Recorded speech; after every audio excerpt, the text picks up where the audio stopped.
lot. So, we're going to find out if Arakara finally has a trinket for us installed, or if I have to flame continuously over and over and over and over and over again. Where's my Arakara trinket? Okay, so great. We already have mythic hands. Just saying. Right there, 626. We already have a helmet, 626. Problem both we'd have to catalyze, so that's absolutely useless. Skamorak shard. I mean, at least it's a mythic item, but it's also not going to help us very much.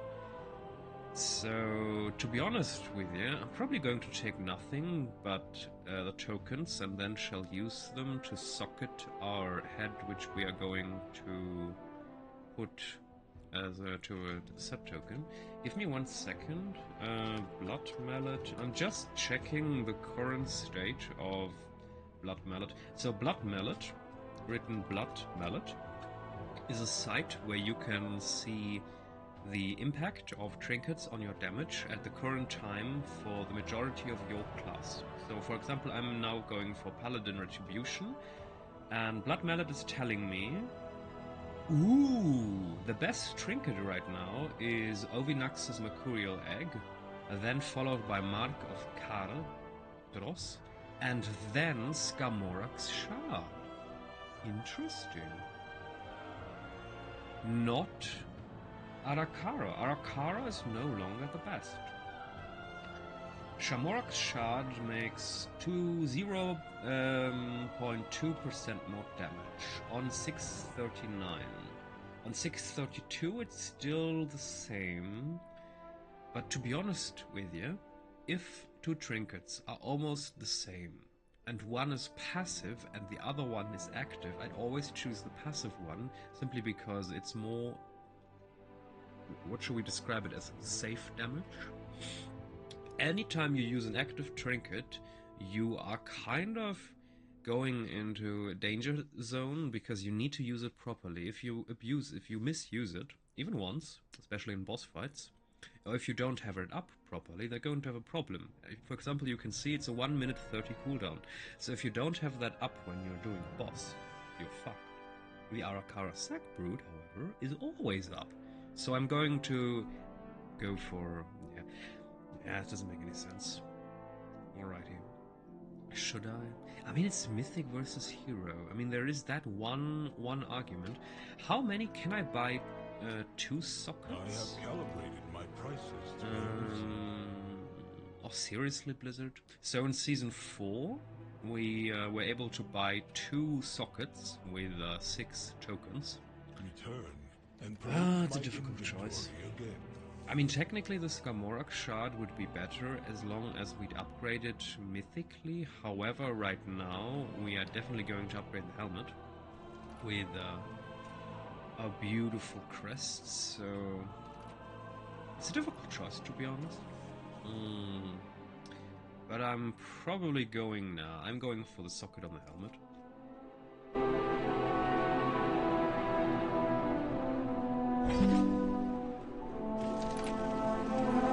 Hey, Windows system sounds are at 100% again. I'm reducing it every day to 1 or 2%, and Windows every day is like, oh no, that's not going to happen. Goods for Outlanders. My directive. Alright, so this choice wasn't very difficult, because there are so many items I still have. I have the mythic back piece, I have the hands, I have the helmet. I have a lot of mythic items. I also have a mace, technically, that we could upgrade to 3 more eye levels. So I have a lot of items that I still need to upgrade with crests anyway. So now we're going to choose the helmet. Should I actually catalyze it? Ace versatility, crit mastery, no. I'm going to catalyze it.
I have many lucky doos you like. Come, shop, browse. Smell. Good fortune to all friends of the trouble.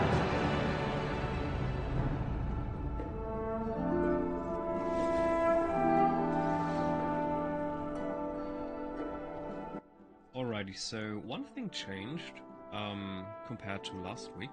We now have apparently Burning Crusade time walking, which is fine. What is your query? Disc oh, nice, the disc fragments. So the disc fragments actually a time-gated sort of quest chain. It's advertised as a daily or weekly, but it's actually one concurrent storyline that we can activate, and then our Titan speaker will arrive again in the chamber below and tell us a bit more about Azeroth and why the Titans came to Azeroth in the first place. Titans' bedrock Dawnbreaker. foundation. That's fine. We're actually going for Dragonflight for a moment. I'm still farming TAIVAN, the good boy. And there's a lot of time-gated stuff, especially the storm events, so I'm just going to quickly check if anything's up that I'm going to need before we do any of the current content.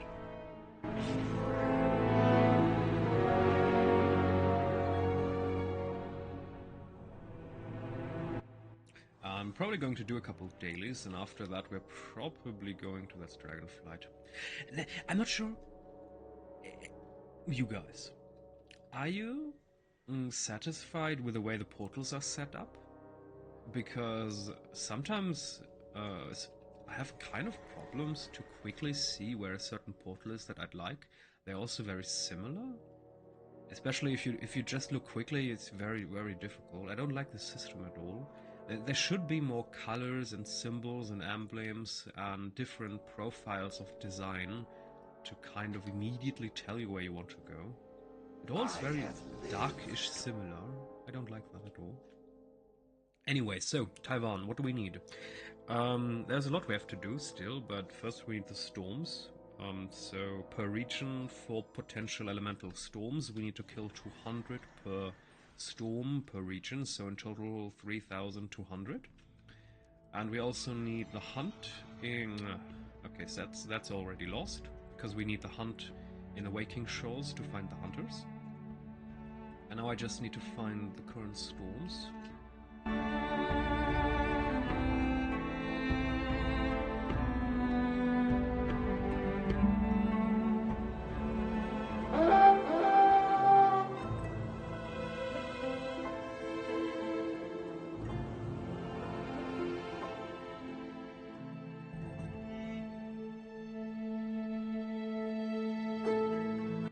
It's sometimes a little bit buggy. It's not showing up until I leave Valdrakken and have left it for a while. And sometimes it's not showing up at all. I'm not sure if sometimes the storms are just not up.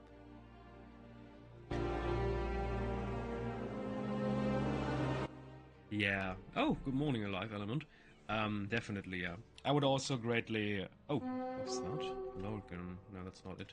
I would definitely like an NPC where we can just talk to him.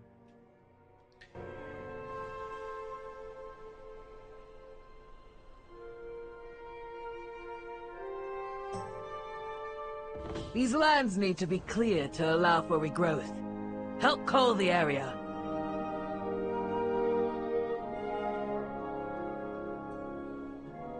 So I'm just looking out for the storm symbols. There should be at all times 2 storms active in Dragonflight. Sometimes they're just a very small symbol overlapped by another, but I can't see anything here.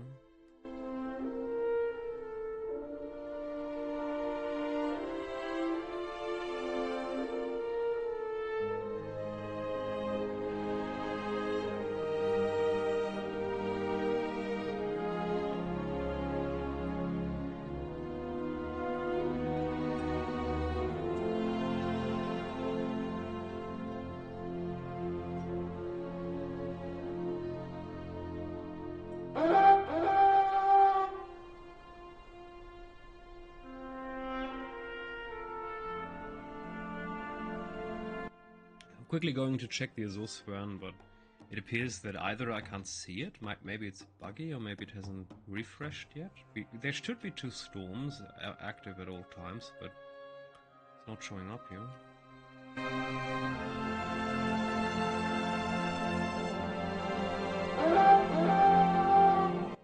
We could actually do that quickly, the Big Dig. I still need the reputation from that anyway.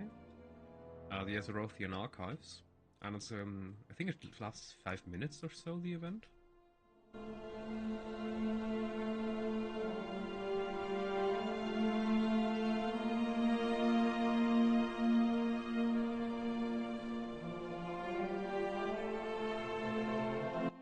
Yeah, so no storms, we're just going to do the Traitor's Arrest event, and then we're going to continue our current content.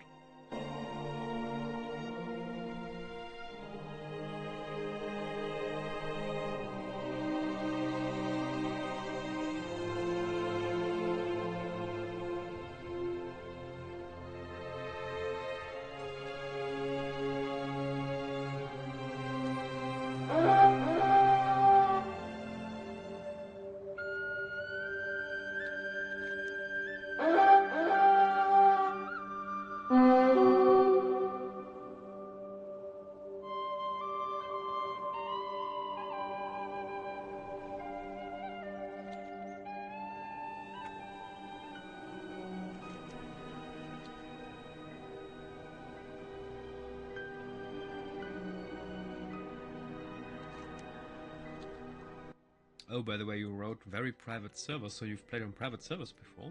I still remember doing that. I think when Cataclysm launched, I disliked the add-on, kind of, and started playing on private servers for a while. And it was kind of fun because they had so many ideas and choices that were just not available in retail. And it was so more convenient to play. You didn't have to farm gear, and there was a bit more of the old classic in it.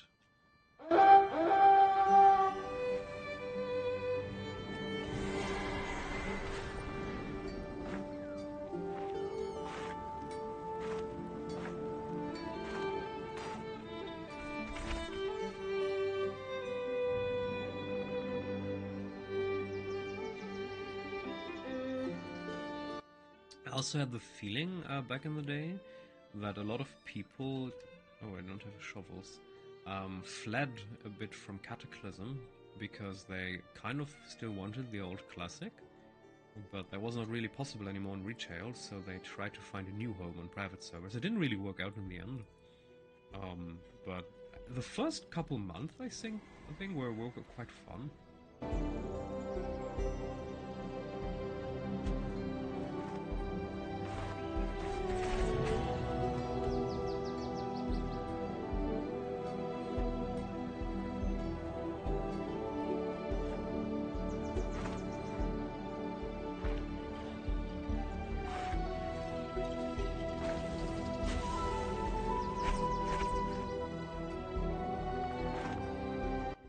Yeah, those were fun. I also remember that there was a time when it was kind of common to create new armor, so new sets, new pieces, with the current items in the game, with the transmogs, and some of them were only data mined, so on private servers you had new legendary items that had transmog from items Blizzard never released at that point, so that was kind of a novelty and kind of cool.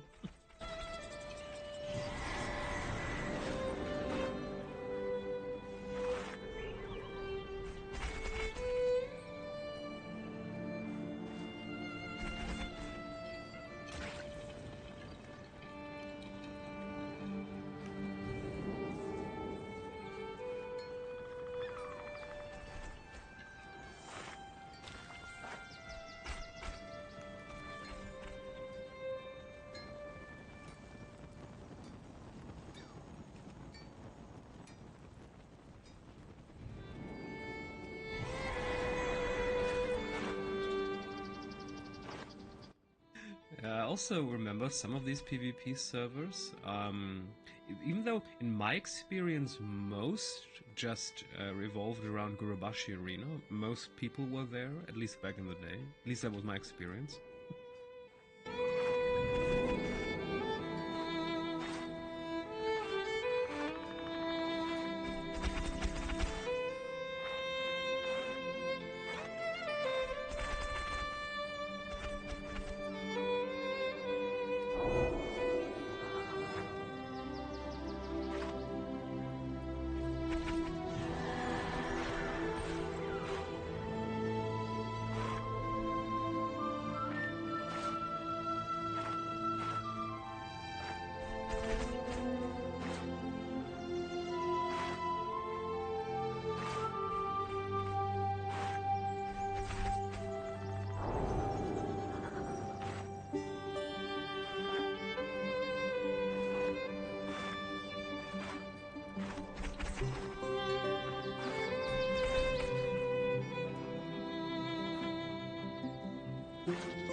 Oh, recently? Okay. I wasn't aware that there's still bigger private servers. I remember, I think it was 2 or 3 years ago, when there was a bigger story that Blizzard forced one of them, the bigger servers, to shut down. I think it was around the launch of Classic, I think, when Blizzard was kind of trying to obliterate the competition. That was kind of sad. I mean, of course they still exist. I'm not sure about the state though. I'm kind of curious. What kind of patch do they have? What kind of add-ons do they have? Because I remember back in the day it was kind of difficult to get new content, because the older add-ons were available, but the newer ones were not so easy to access.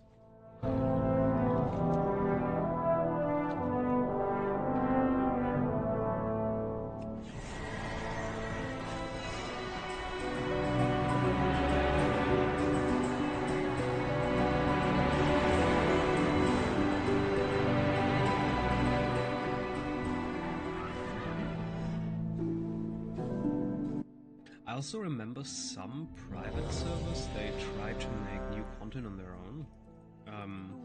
So, I mean, that's a big hurdle, a big burden, a big task, but I mean, some of them, I believe, created good content. At least they they changed old content, like modernizing Burning Crusade Black Temple, for example.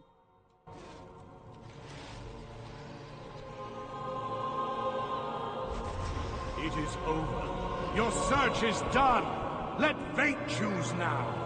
The righteous one.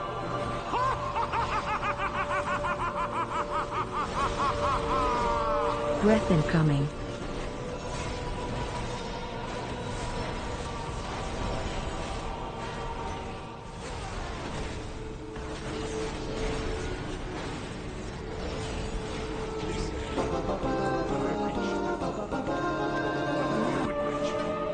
Lies in store.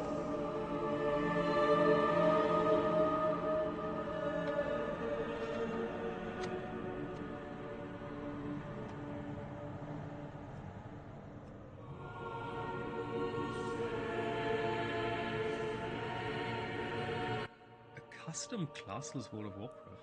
Ooh, I mean, that sounds awesome.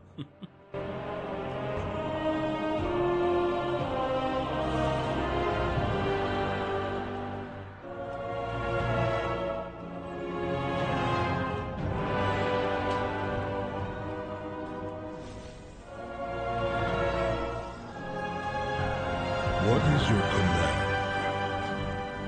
Return if you wish to speak.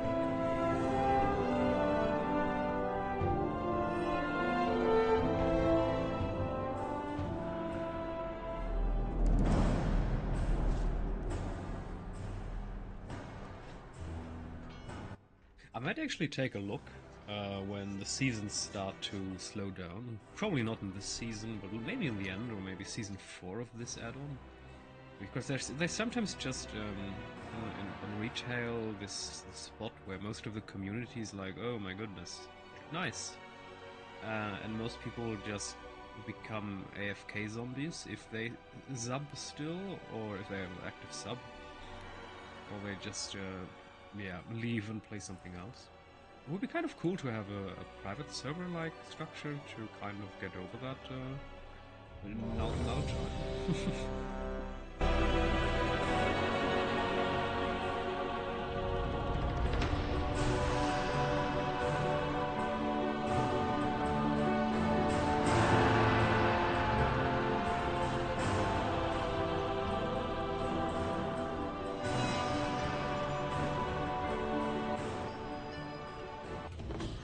Don't wander too far. The only thing... We'll get started shortly. Ah, okay, cool. I've got to look about that.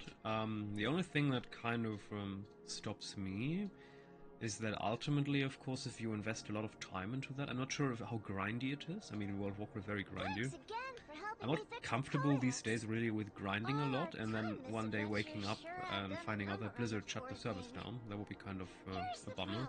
That kind of There are stops warps me in the from codex overly enjoying that simulation that idea, are I think. distorting what events actually took place. I can't say for sure what those distortions will look like or how to fix them, but we'll know it when we see it. I'll mark warped locations on your map, or you can just follow me around. Let's not waste any time. Follow me, everyone.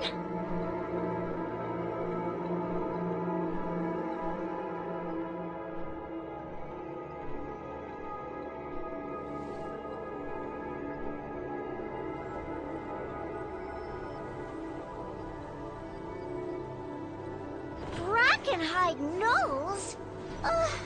The codex is way off. Clearing them out will let us correct this distortion.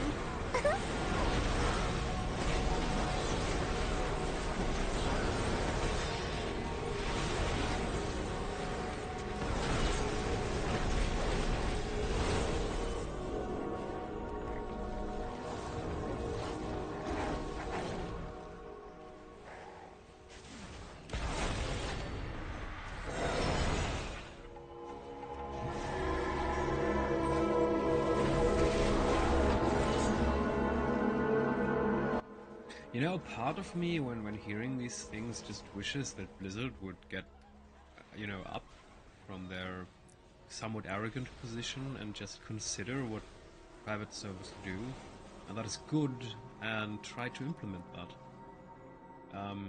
I mean, there's a reason why people play on private servers, and it's not only about money. I mean, these days, $12 a month, it's not terribly much. It is money, so it's always a problem, but considering inflation and what other things cost these days, World of Warcraft is not terribly expensive. But there are, of course, many factors that go into people choosing a private server, and I would love for Blizzard to maybe think about what do we have to change to be attractive to these people.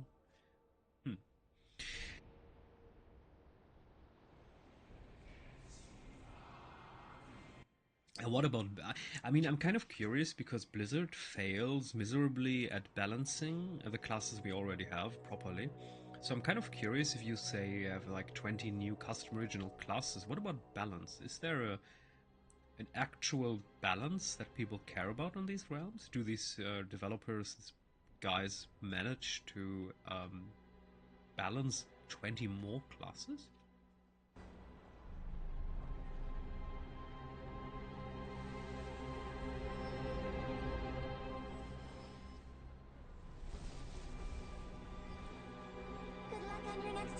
What the?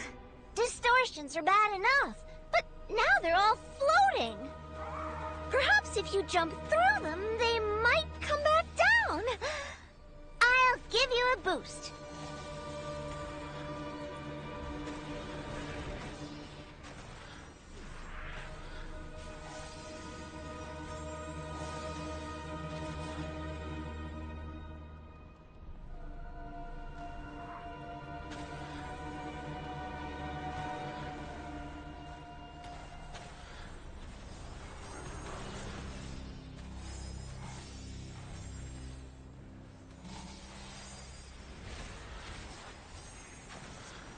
Another distortion corrected. Follow me and we'll head to the next one.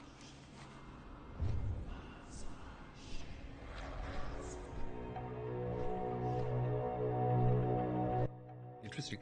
I mean, it's kind of about time, in my opinion. Some of the old classes kind of feel like they're only there because, well, they were always there.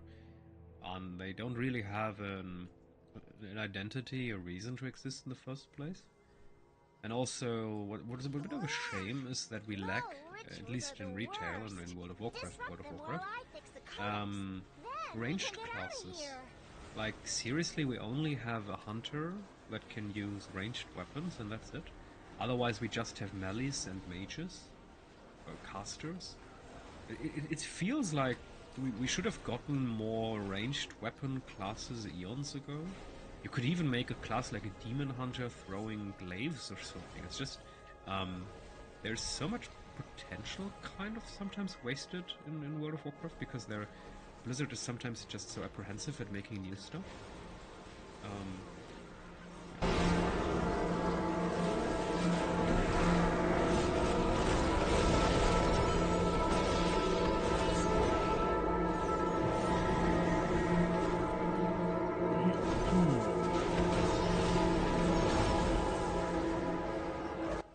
Also a question, what kind of community size are we talking about? Are we talking about thousands, tens of thousands? How many people are playing on that server, for example?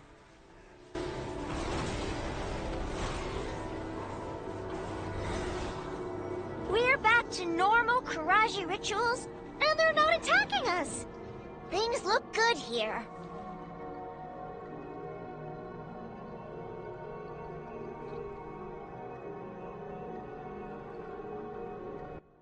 Oh, from any...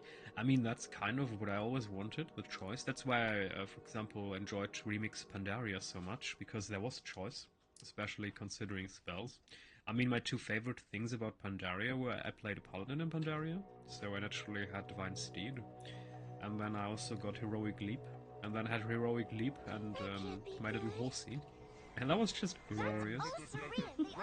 But the Codex is amplifying his bad attitude. Be careful out there.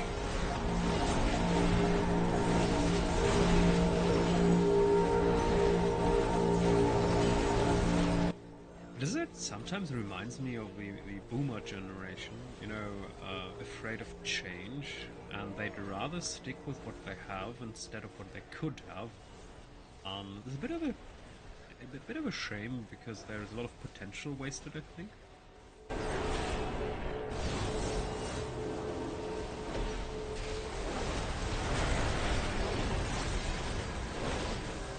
Insta queues. I mean, in World of Warcraft, you sometimes have to wait for hours. Oh, yeah. Interesting. Interesting. We're done. You really helped me out. Just like you always do. Or is this the first time?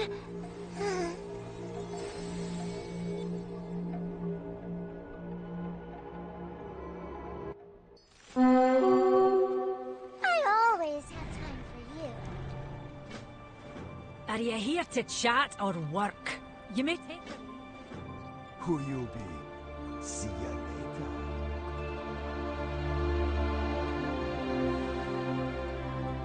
I have one-of-a-kind items. Alright, questions about Azeroth, sure. Let us test your knowledge. Tell me, hero, what are undead murlocs called?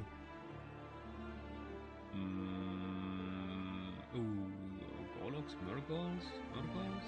Correct! Yay! That was just a guess. Yeah, so there are 2 more days in terms of the detective questline. We're going to do that eventually, but not now. I need to do the dailies first.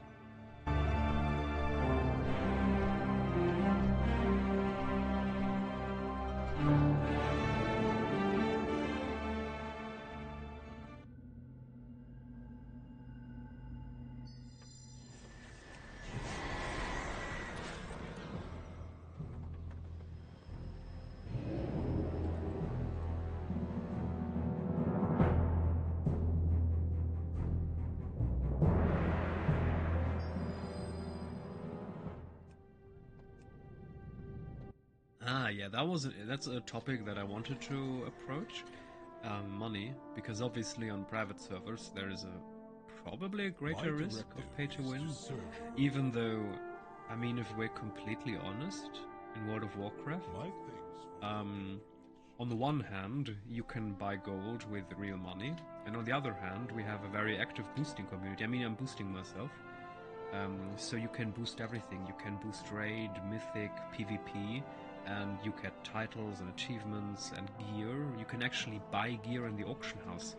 I mean, tell a guy that only played Classic that you can buy the best raid gear with real money.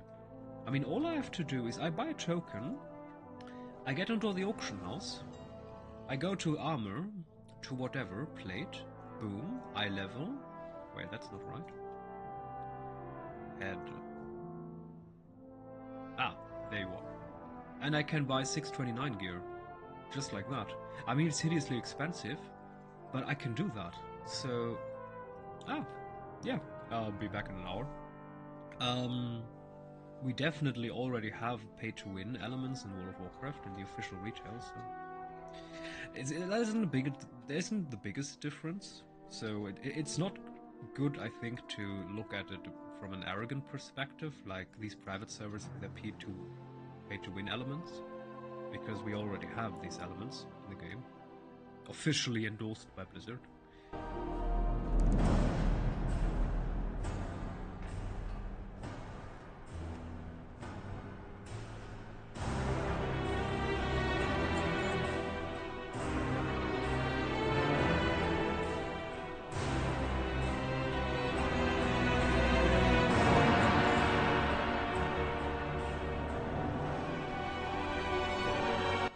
Yeah, we can do that. And yeah, it's disappointing. Just one quick word about boosting. There are some places, for example, like Russia. Not everyone in Russia is evil, and there are a lot of people who live in poverty, and this is a way for them to survive. So if a Russian guy boosts, he can make more money boosting than working in a dirty factory in some Russian shithole. So there's a certain level of some people need this to survive. But we can talk about it later.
What brings you here? Ancestors watch over you.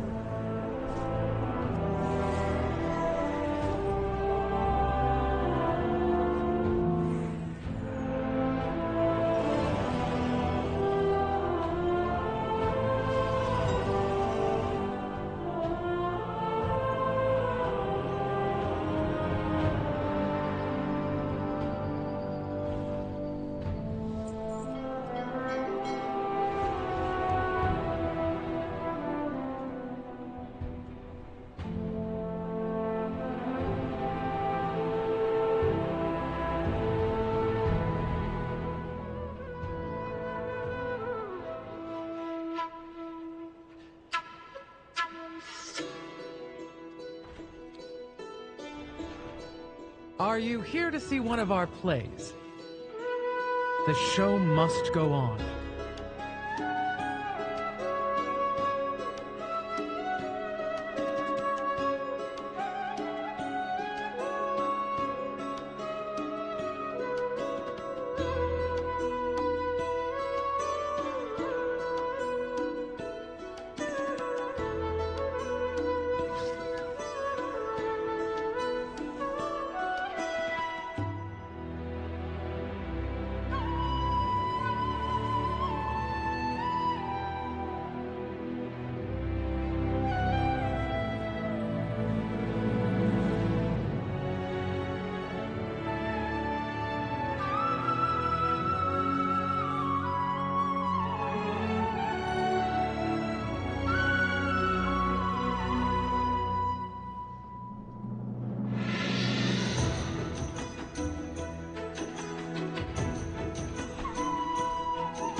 Blood mallet.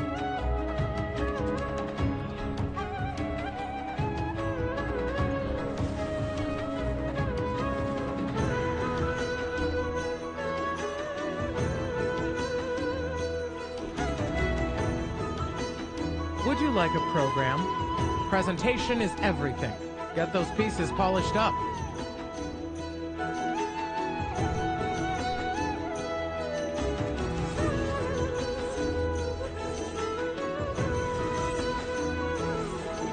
A set is hard work.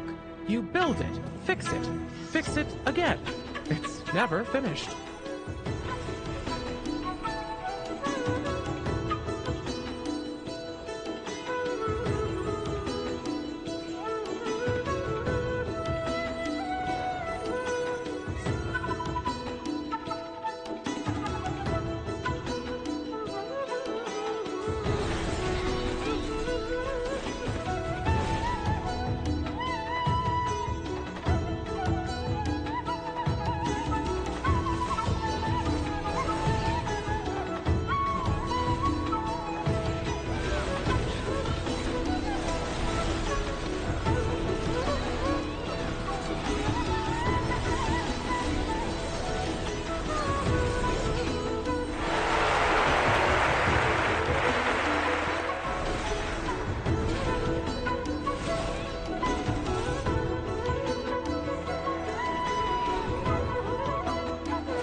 Soon they'll outnumber our audience. Give them a graceful exit. Quickly.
Behold, beloved Earthmen, I have generously provided you with a new leader, Dornick.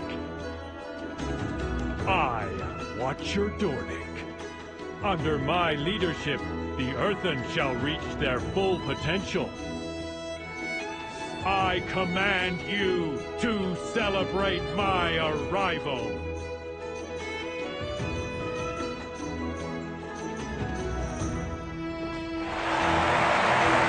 Now that the Keeper is gone, get to work, you blockheads! I decree that you shall triple your production rates, or I will punch you down the core way. Mwahaha!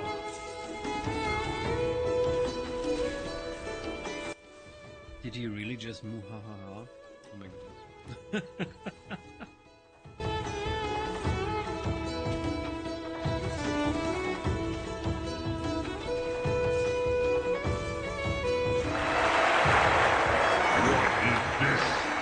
What is he doing? Dornick's brutality knows no bounds. I have made a terrible mistake. Rise up, my children. You have my permission to rebel against your cruel Watcher. Traitorous Keeper! Wretched Earthen! You will all regret this!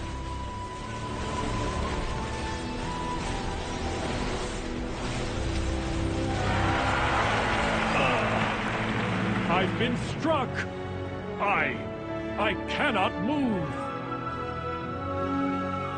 Well done, my beloved Earthen. I promise to never leave you with such a tyrannical master again. Now, drag his husk from this place.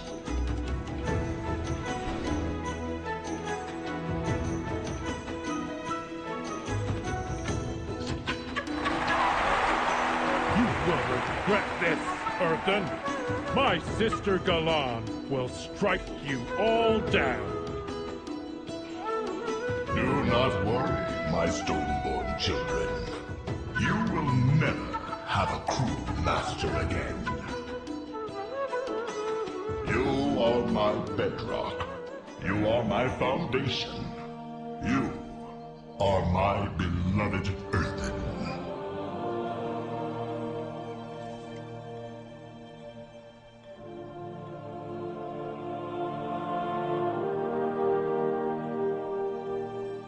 Our miners had to leave their tools behind when the Nerubians attacked. Please retrieve them.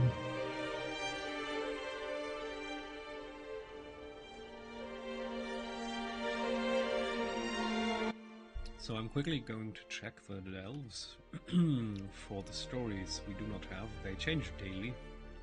For example, with Waterworks, where was it? Earthcrow Mines, where I'm going now. We still need the Precious Ore storyline.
That's exactly what we need, spreading decay, perfect.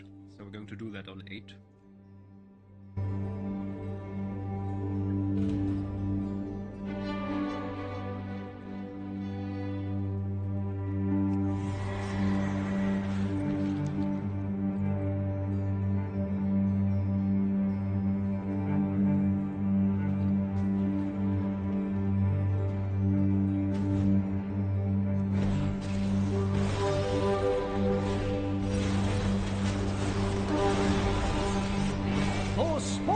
Blow up if we hit him.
Let's have a quick sick day to recover. What kind of terrible design is this? I need to stay close, but it's inevitable that I will... Oh, I can move! Oh, never mind me. Okay, I didn't know that.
Here's your take of the spoils!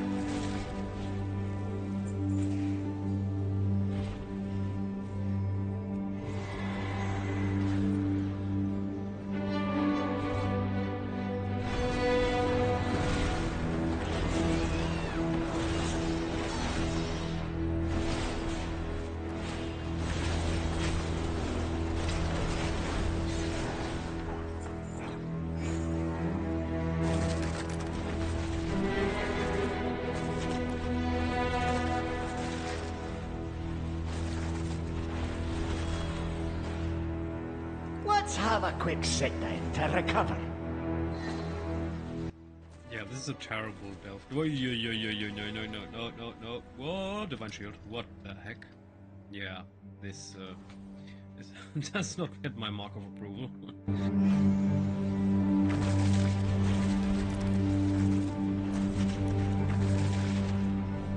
Also, you can hardly see on the ground what's going on anyway. It's classic Blizzard move to give us green stuff on green ground.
a joke, right?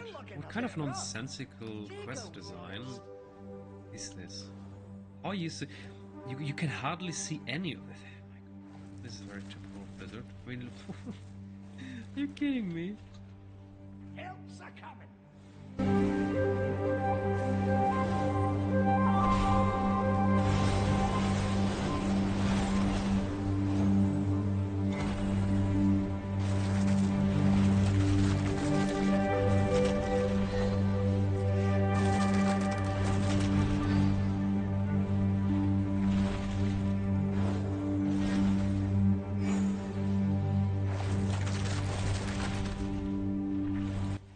If you could at least run away, you know, in a bigger circle on range, that would be okay, but this is purely melee range. Melee, I mean, pure.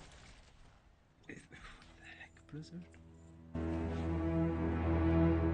You know, this is stuff that no one actually played. Because if anyone over at Blizzard would have played... Where are the mushrooms? Would have played this, they would have not... Those spores will blow up if we hit them. Where's the mushroom? There's a mushroom missing here. How am I supposed to get up there? What the heck?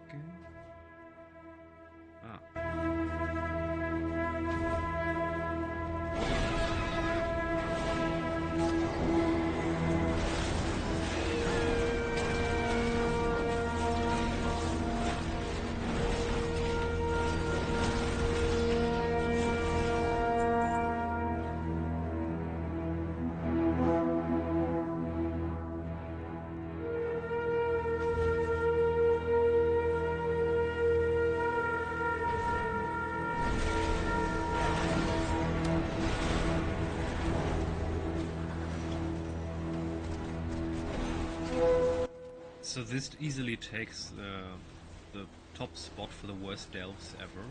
I hate this more than the water delve, simply because this is bullshit. At least on the ground. Okay, so here you can actually... How am I supposed... You can't dodge this. What kind of... There is no... I assume that you should in theory be allowed to move away, but in practicality... Oh, now it works. Now why does it work now? The other ones were bugged. And green on green is very Blizzard-ish. What the heck?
I know just how to deal with this one.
Vishnu Daldier.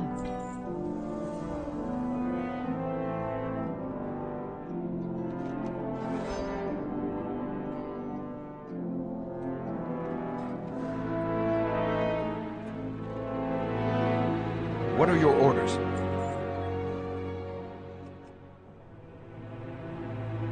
See you later.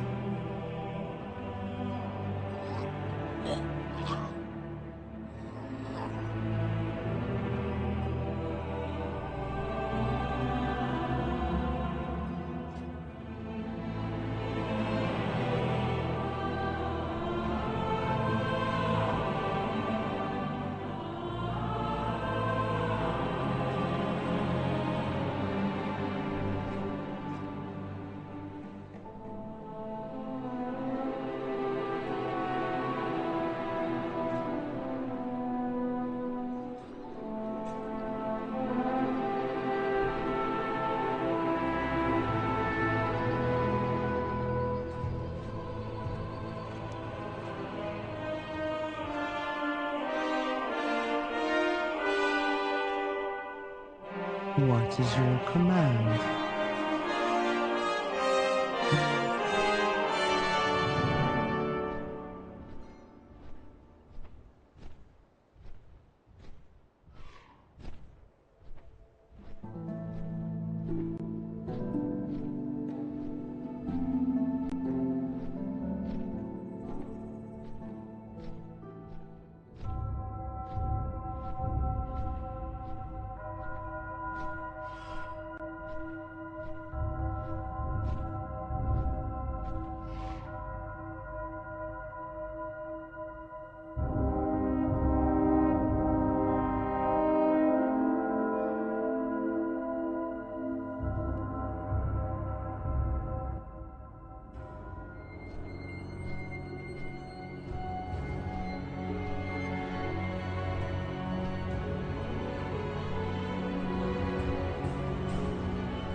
Stay safe.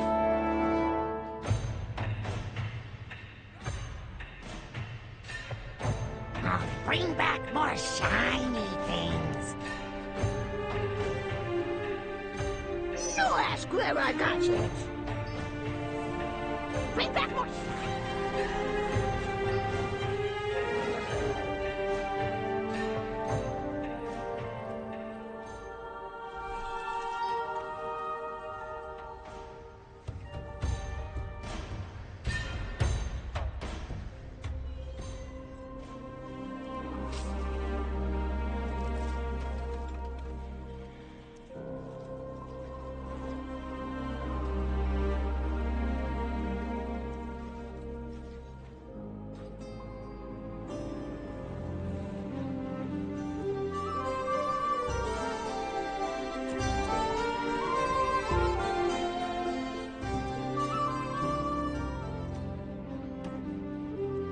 Measure twice, cut once.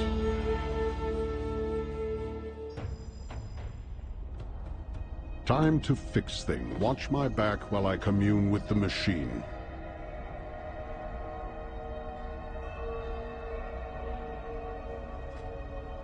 Killads.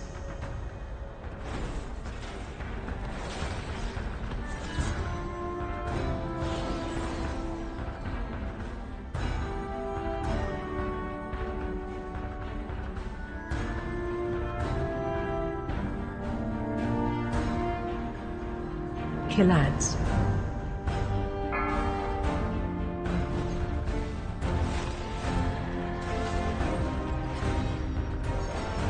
Hope you brought tools.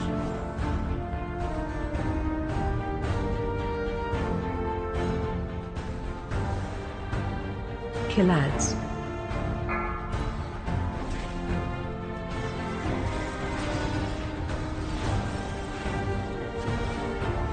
Killads.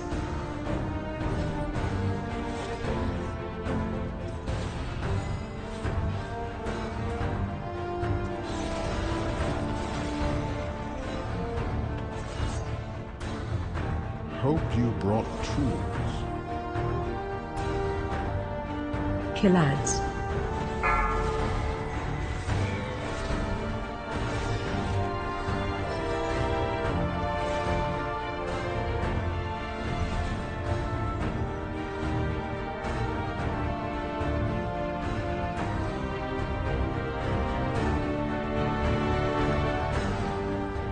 Let's get this done right. Watch my back while I commune with the machine.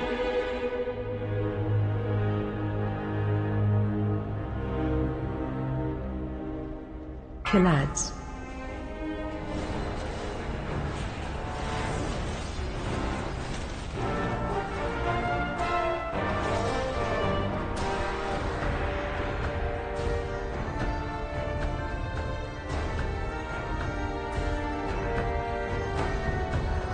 Killads.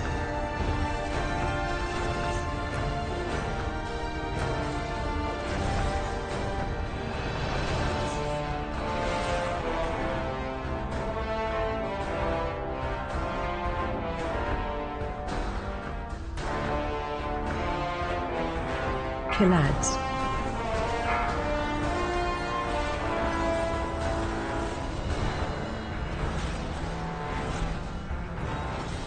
Time to fix things.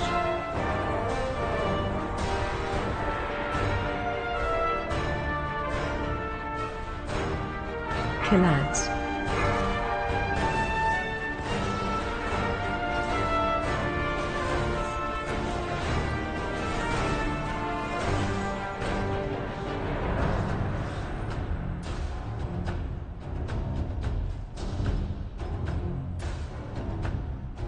Killads.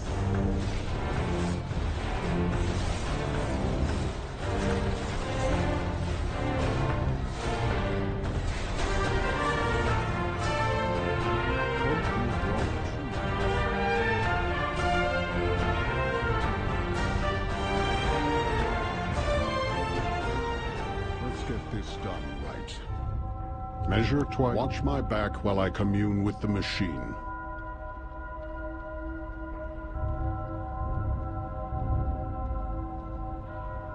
Killads.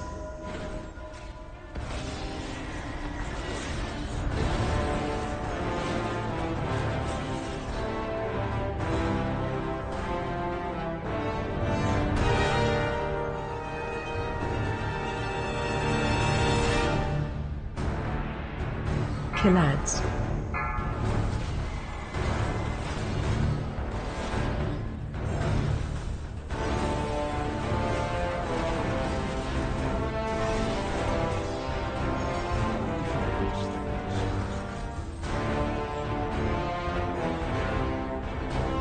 Killads.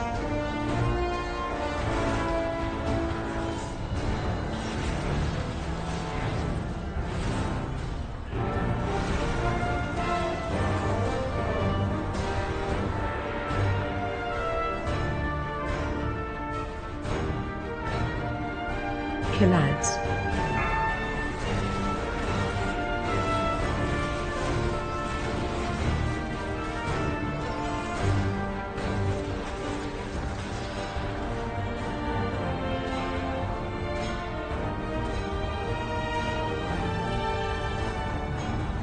Killads.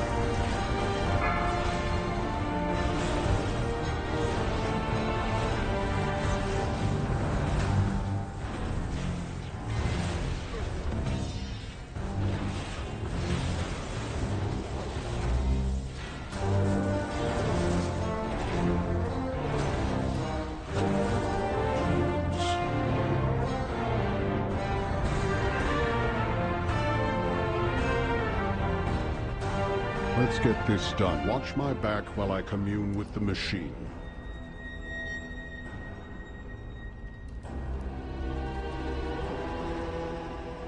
Killads.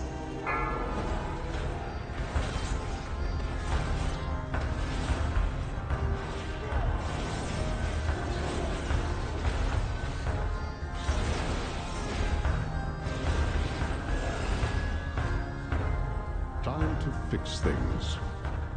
Killads.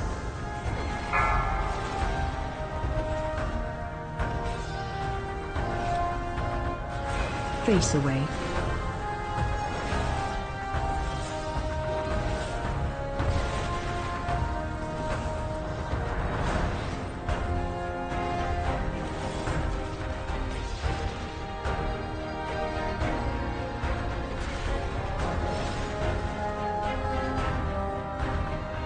Killads.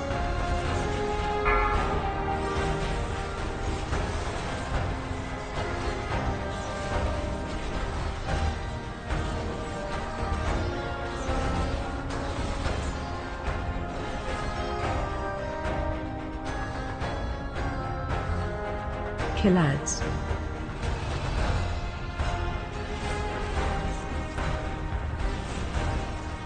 Face away.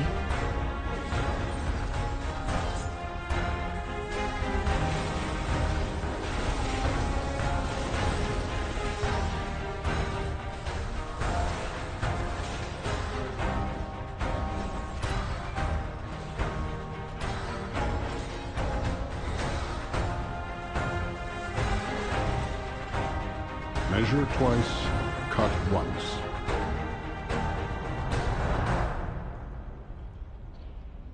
Killads.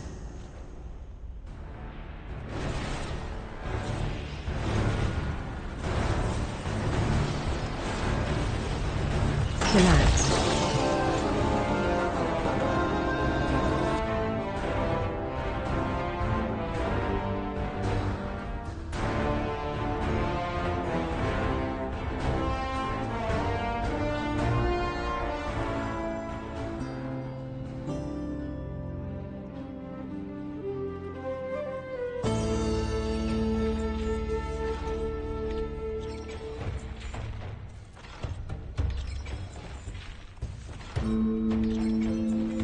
Hope you brought tools.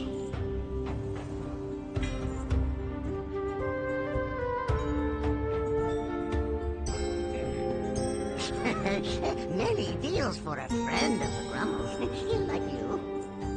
Good fortune to our friends. Farewell, friend of the Grumbles. It's not junk. It's you need? I got. I find more stuff for you.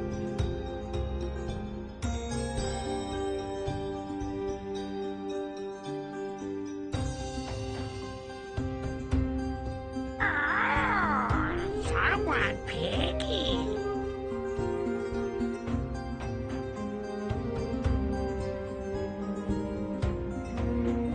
I'll bring back more shiny things.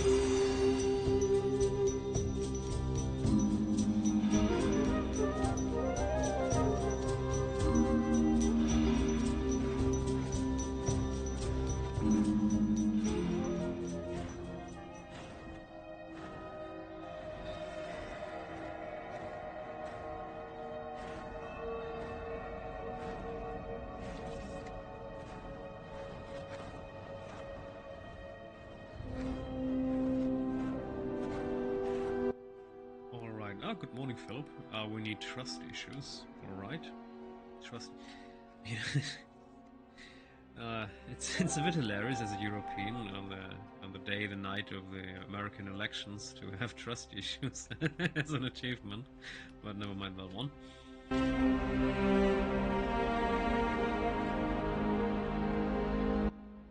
Today it's about engineers. Oh my goodness.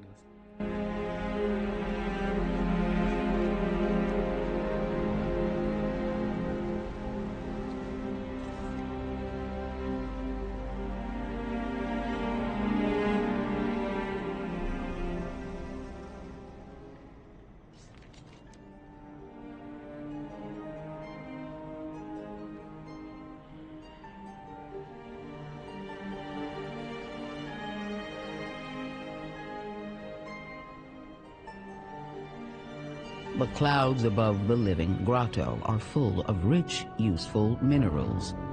Get up there and gather some.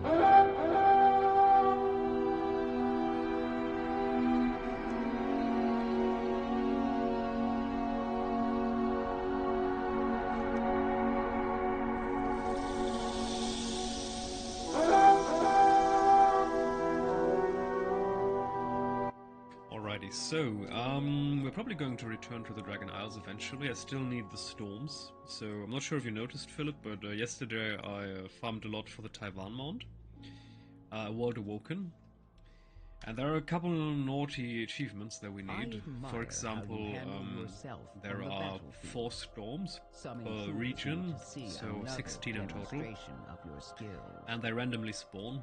And I need them, so occasionally I will check in. We're probably going to do a couple of tents today. I need crests to get the helmet up and running.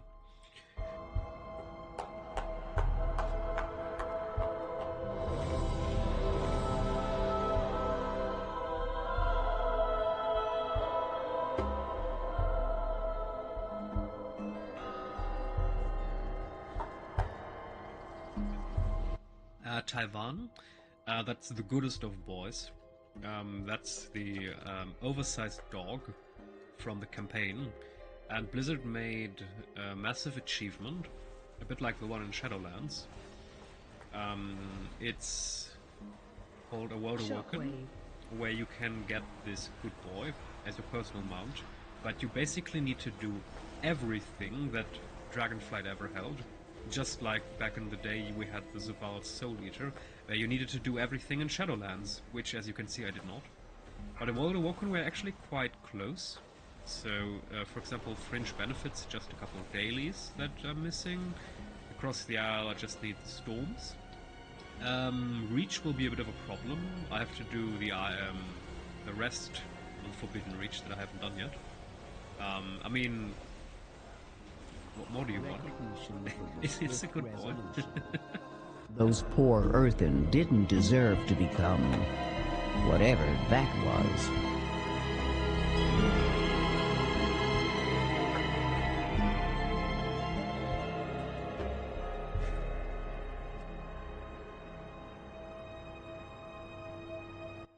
And he woofs and jumps around in a circle. I mean, I don't need more.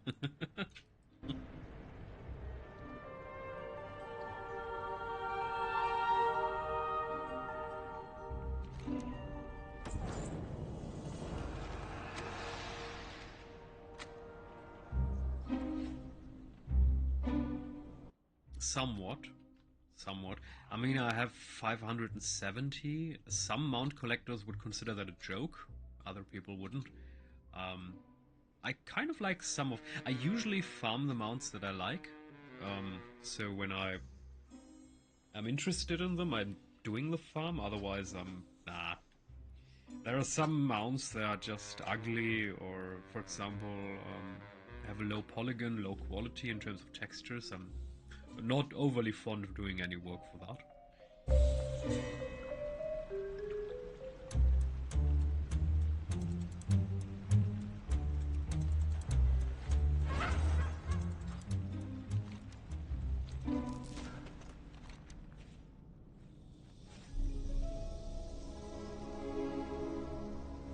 The clouds above the living grotto are full of rich, useful minerals.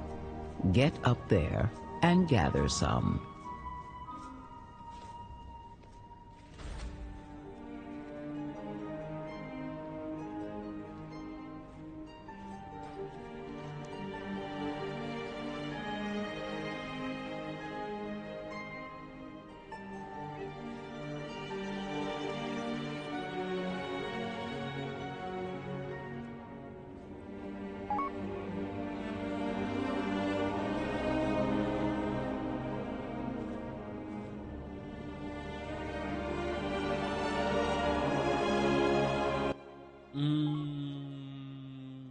Kind of depends. I'm probably doing a couple 8s for crests, so maybe. Even though we're probably 10s, I mean. It kind of depends. Probably if a couple other people from my guild also need a couple crests for Vault, we're going to do a couple 10s. But we're also going to start pushing this week. Is this laggy? Test? No. It's just buggy. So we're definitely going to do a couple for Vault, but I'm not sure if we're going to start today with pushing.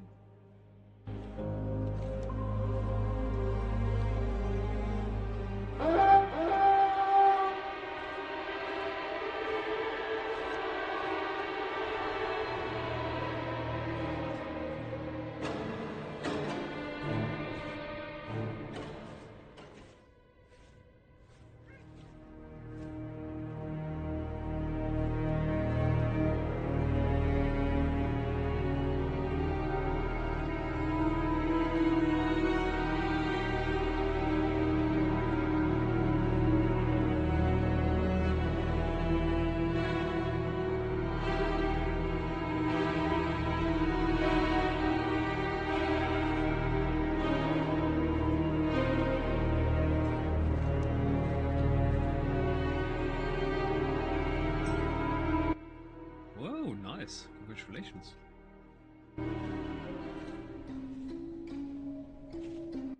I mean, it should get a little bit easier, the more gear you have, but still well done. I mean, 10 is not easy. Blizzard kind of increased the difficulty, so previously it was plus 20, but also the way they changed how interrupts work.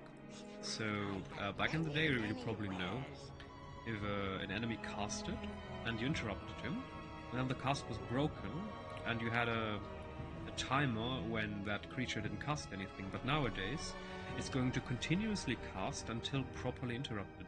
So that's a big change to how Mythic works, and it's a big change to the difficulty overall. It means that 10 is now much more difficult because you have to interrupt properly, which back in the day you could just overly CC interrupt. With stomps or whatever, or blinding light as paladin. So well done. I'd say today 10 is probably what 21 or 22 was back in the day.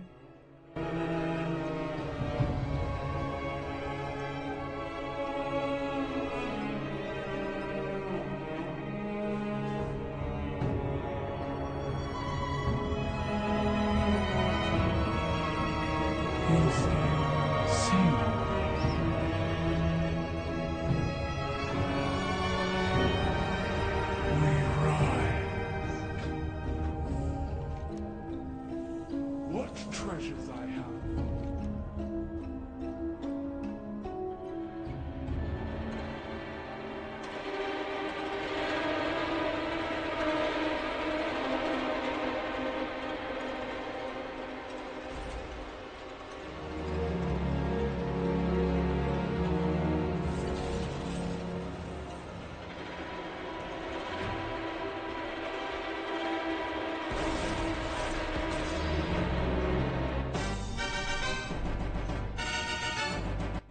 Yeah, definitely.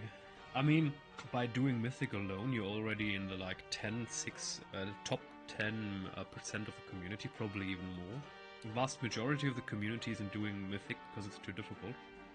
I mean, there are a lot of elitist people in the community that are kind of looking down at some who don't do plus 15 keys, but those are idiots. You can just ignore them. By doing a plus 10, you're definitely in the top 3 or 4% of the community.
What do you mean with that?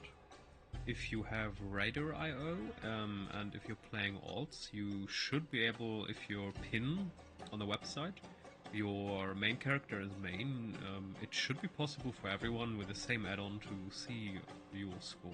It should be possible.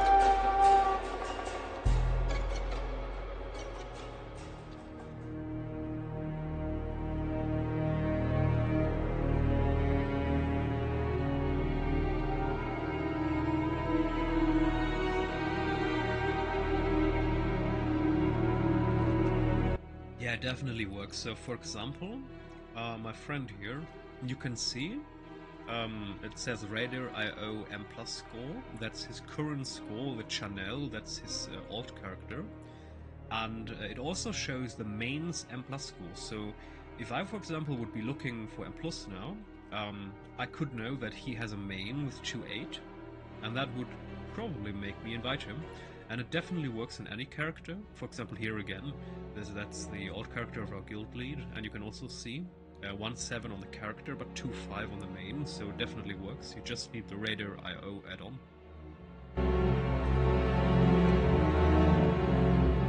All the silk in the Sareki war effort is spun in Rockahot.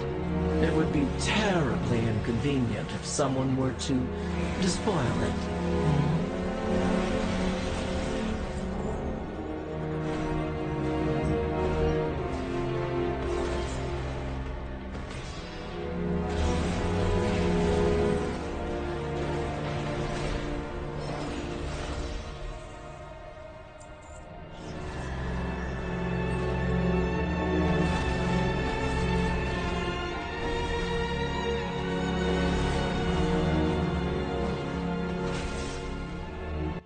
Oh my goodness, I was still in the raid group.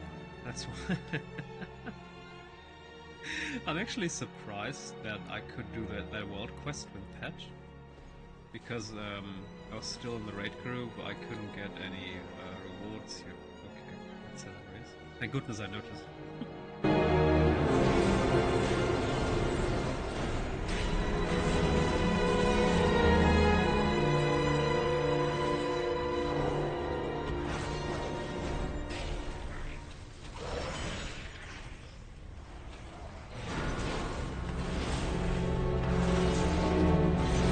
The Empire runs on silk, as they say. They'll have a much harder time keeping up with the Seven Threads now.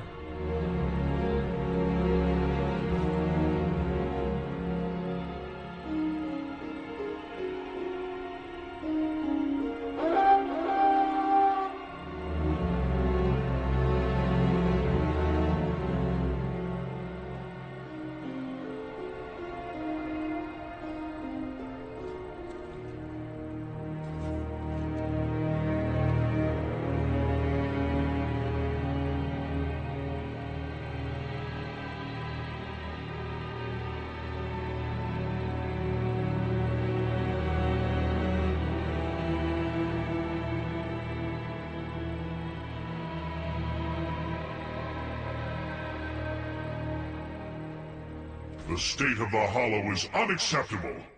If those Rakush idiots won't utilize the resources... Oh dear. New York Times, live ticker. Donald Trump is the new president. Oh boy. This is World of Warcraft.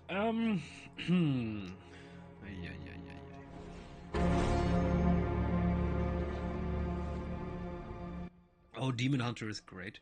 I still remember when Battle for Azeroth came. I was still playing Warlock as main. So back in the day, from Burning Crusade to Wrath of the Lich King, I mained a mage and had a paladin and warlock as alts. And then I kind of switched over the course of Wrath of the Lich King to my warlock and mained the warlock until Battle for Azeroth. But in Battle for Azeroth, it just when this mythic plus phase started for real, and everyone was like, "Oh, quick damage, quick damage, quick damage!" And I was playing Affliction all my life, and Affliction sucked hard. Affliction was not viable in Battle for Azeroth in any way in Mythic Plus, and Blizzard didn't care to change it.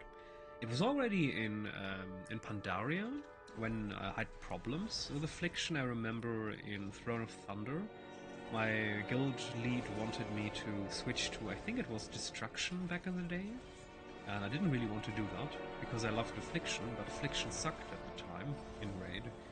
And so in Battle for Azeroth, I made the change to Paladin long before it was good.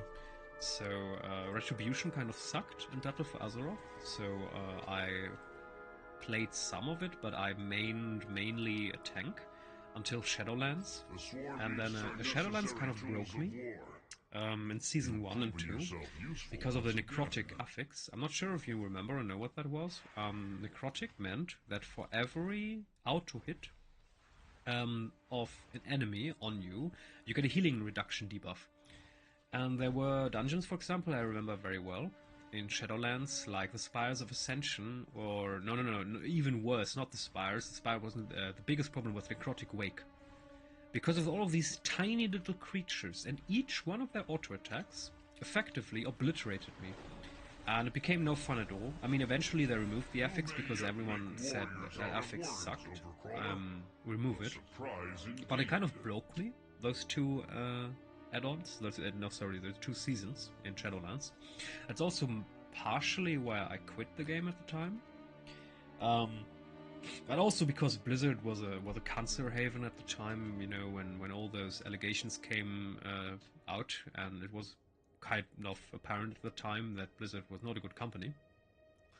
And so I kind of switched to Retribution eventually and kind of stayed with it mainly. But only because Shadowlands kind of broke me in terms of tanking. I love tanking, but Necrotic just was the worst, my goodness.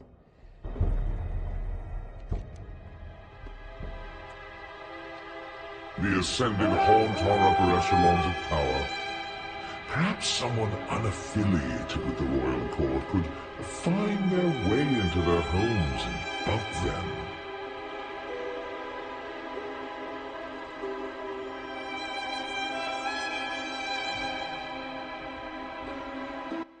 This is hilarious. Are we seriously supposed to place a spying object right in front of him watching us? Oh, come on, Blizzard, you can do better than that.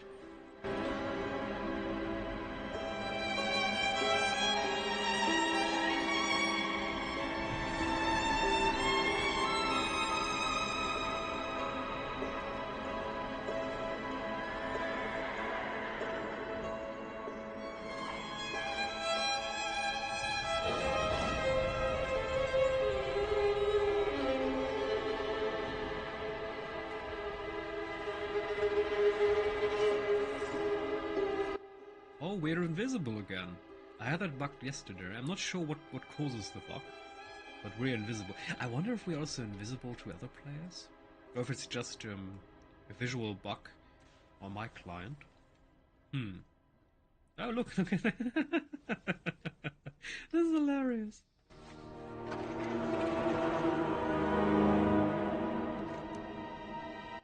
Alrighty, good luck.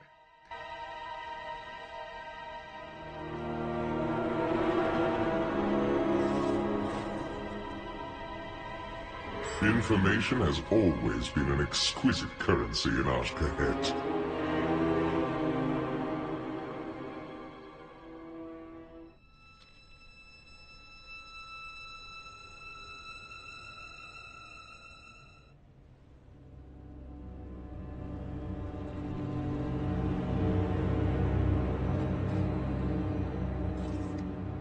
So, tuck something. Nightfall, Earthcrawler, tuck. Rithan, okay. Oh, perfect, we already have everything.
by the Queen.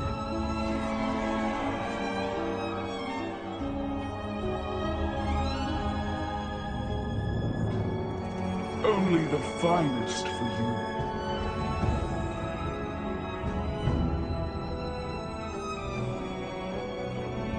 Enjoy my offerings.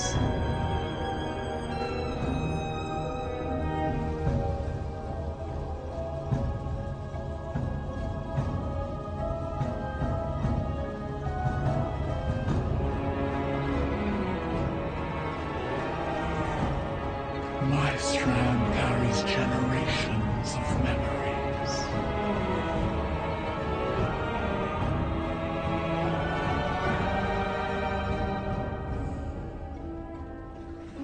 Tread softly.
Underkeep is still available.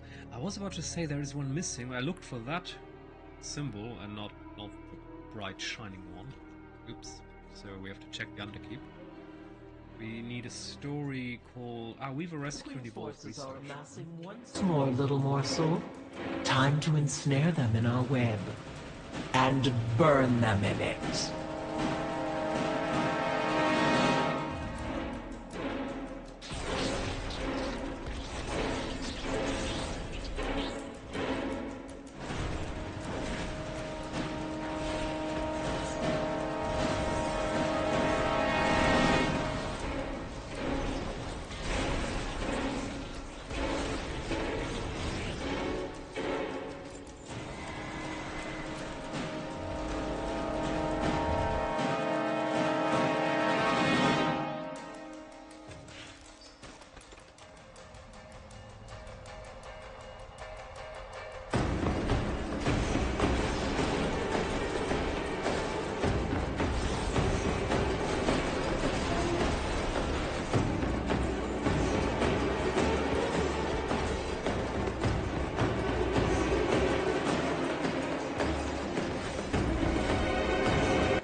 Oh, welcome back.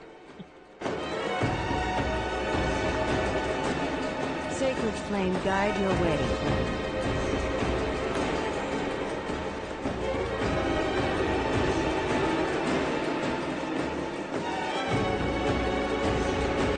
So we remained at the topic of boosting, I think. I wanted to add something to it.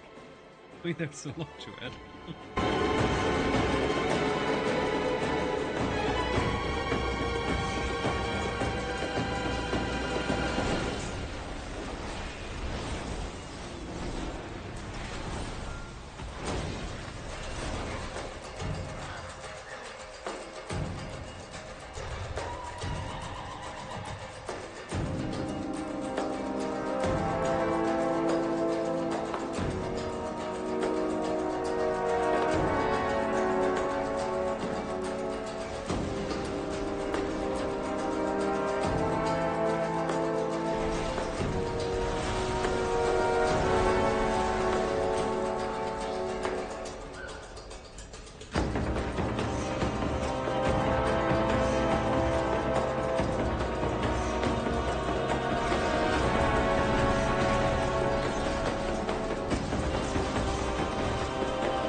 definitely agree with the aspect of it's odd that some people don't want to play themselves.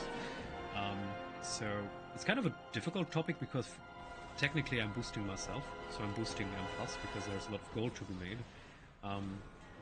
And sometimes I have the feeling that especially those who believe themselves not to have the skills or don't want to invest the time like to use that, even though of course sometimes if we're talking about PvP titles or bigger achievements that require a lot of effort and skill, it gets a bit ridiculous because the value of a certain achievement in the game, I'm not talking about achievement, but about something that you do, kind of lessens.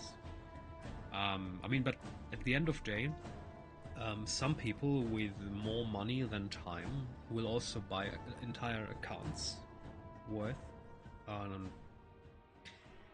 Ultimately, you can't stop it. There are those who would like to get gold/money, and those who have it. But it should definitely be a bit more regulated. So, for example, boosting in terms of PvP, usually, if we're talking about Gladi titles, involves that the boostee shares his account with the booster, and then the booster logs on his account. That's of course against the TOS of the game, of Blizzard, but Blizzard doesn't care, because Blizzard only cares about subscription numbers. I think if Blizzard would regulate the topic more, for example, a maximum boost of 10 allowed and not above, these things could maybe kind of alleviate some of the issues. But I'm definitely with you that I also like to do everything myself. I mean, that's the point why I'm playing. I can see both sides. So I already talked about the topic. I'm not sure if you heard me or if it was too late. For example, there are some people in World of Warcraft or in gaming in general that use boosting to survive. So, for example, there are people in Russia who use boosting to get money. So they live off boosting because the jobs they get where they live are all shit. So, and they get more money with boosting than with working in a factory in Russia. So there are people who depend on it. And I can also see some people that, for example, work a lot, who don't have the time to play. Ultimately, a lot of this game is time-gated. So you need to have a lot of time to reach certain goals. For example, Mythic Plus. If you don't have a group of people you know, if you're trying to pack yourself to a high rating, you're going to have to invest dozens, if not hundreds of hours. So I can... Weaver Rescue. Oh, I think that we actually need that one. Yes, perfect. Weaver Rescue. We can actually... Yeah, we're going to do this on proper difficulty because I have a map. So I can also see why some people would choose, if they don't have the time for it, that they choose kind of a skip, because ultimately, for example, if you let people boost you in Mythic Plus, you do not only get the Ryo, the crests, but also all the gear. So if you want to skip that time investment because you don't have the time, that's something else than some who only want to use it to cheat the system in a way. Some people have the time, but they don't want to invest it, and that's a bit different. But then again, you can't really make the differentiation because it's impossible to find out. So ultimately, there isn't really the best solution, I think. I mean, Blizzard, the tokens have proven that Blizzard is willing to create an in-game economy based on real money. So there's nothing we can do about it, really. It's just the question if Blizzard is willing to put regulation on it. To some extent.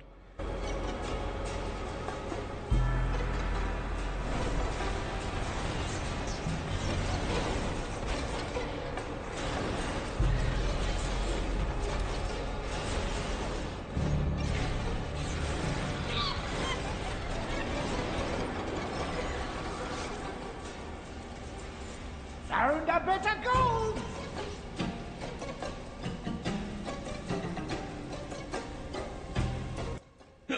Okay, I'm not sure if that sounds hilarious or sad. Okay.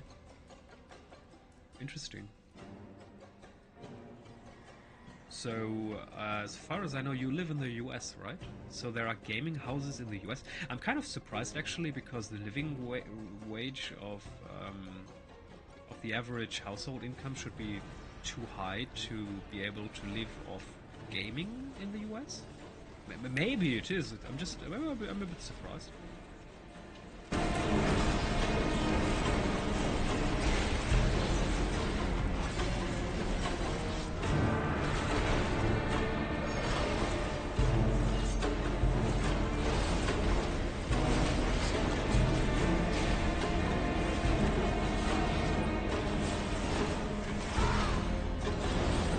Don't stand there!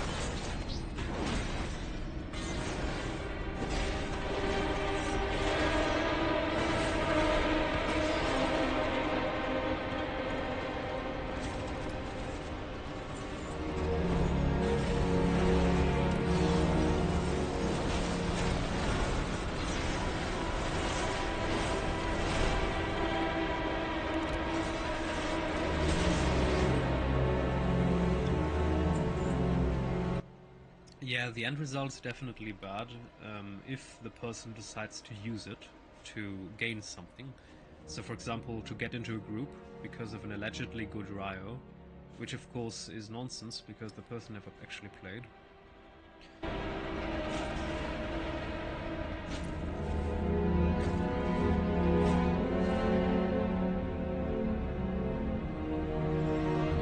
Ah, Asia, yeah, that makes a lot of more sense. Nice find!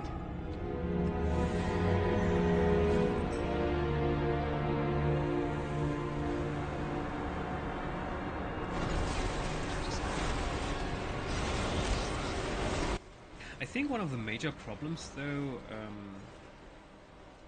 concerning boosting is that some people feel forced to have a certain level of achievement in the game because Blizzard locks content behind that.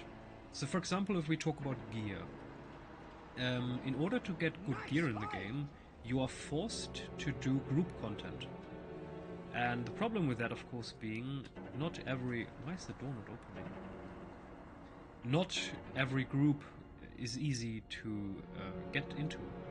So it's a bit of a practical problem because there is no solo content available for players where they can get good... I mean, Delves is a way in the right direction, but ultimately 603 gear is not going to help people when they want to reach max gear. So I think maybe a good way to tackle boosting is by giving solo content that will bring people maximum gear. And all the titles and mounts and raid achievements or whatever, as long as they give you something unique. Because if people can do it on their own, without having to rely on other people. So for example, Mythic is sometimes... Why is the door not opening? What am I doing wrong here? Ah, there's it. Sometimes the experience is just miserable, because I've also had these days where you go into 10 groups and you're doing everything right. You're doing no mistakes. But the people you're playing with are just trolling. They're doing mistakes, and you will have lost an entire day worth of time because of the mistakes of other people, and there's nothing you can do about it. You depend on other people. And I think if we'd create a solo environment where you can gain the same that groups would, then boosting would, I think, decrease, at least somewhat significantly. Because this whole you need to depend on a group kind of thing is something that a lot of people don't like. And of course, boost is an easy way to alleviate that problem.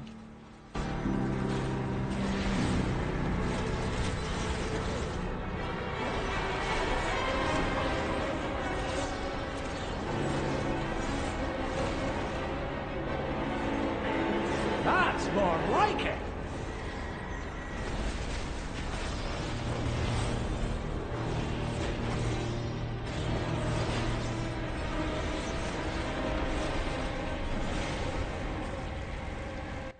Definitely, definitely. I mean, the whole Mythic Plus thing, or the Warcraft logs, where you only get invites if you have an 80% log or something.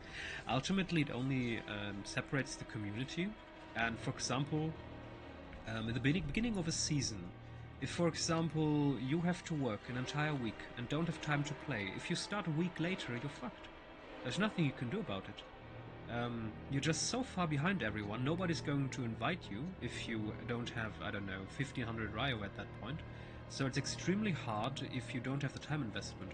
Most people I know, even those who have jobs, they already in advance make sure that they have at least 2 to 3 days worth of free time whenever a new major patch releases. Because otherwise you have zero, or at least a very little chance of trying to catch up. And that's of course a big problem, because that forces people to take the game far more serious than it should be. So people start to change their daily work life, taking time off, just to accommodate this social pressure in the game, where you can't do anything if you, well, don't have the time at the right moment. And yeah, that's a problem, definitely.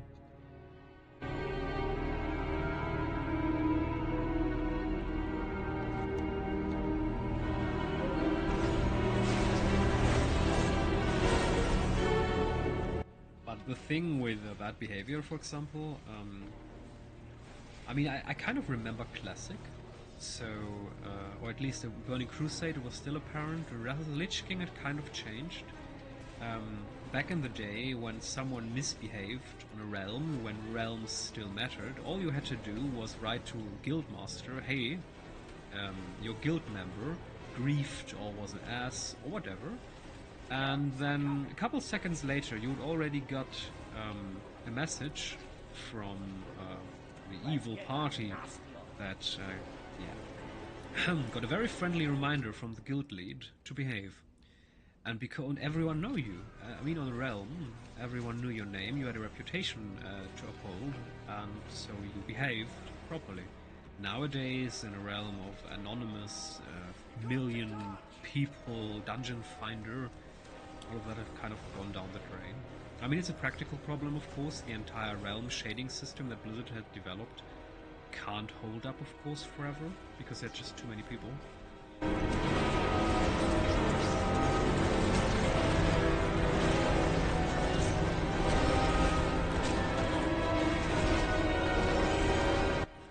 It's probably, I think it's also a very good idea for new players, especially because the whole you depend on other people aspect is, I think, one of the main reasons. I mean, if we look at numbers, only a smaller part of the community is actively engaging in a group content.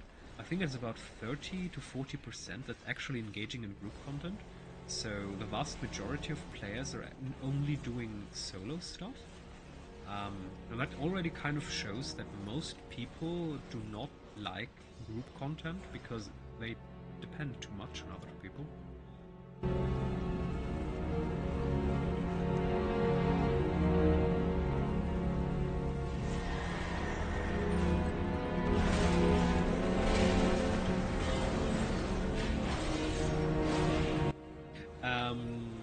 I would like to mention, though, because some people say, oh, it's Wrath of the Lich King, it's Blizzard that you ruined it. I think it was also just people in general. I mean, back in the day, there were no phones, there was no anonymity. People behaved differently back then. And I think that just translated into the game. Nowadays, as people grow up with this tiny tool in their hands that allows them to be whatever, as they choose to, did I do anything already? Did I kill 3? No, there's a group remaining, damn it. I think that kind of plays into it. And we shouldn't only attribute the accountability of the community back in the day to the state of the game alone.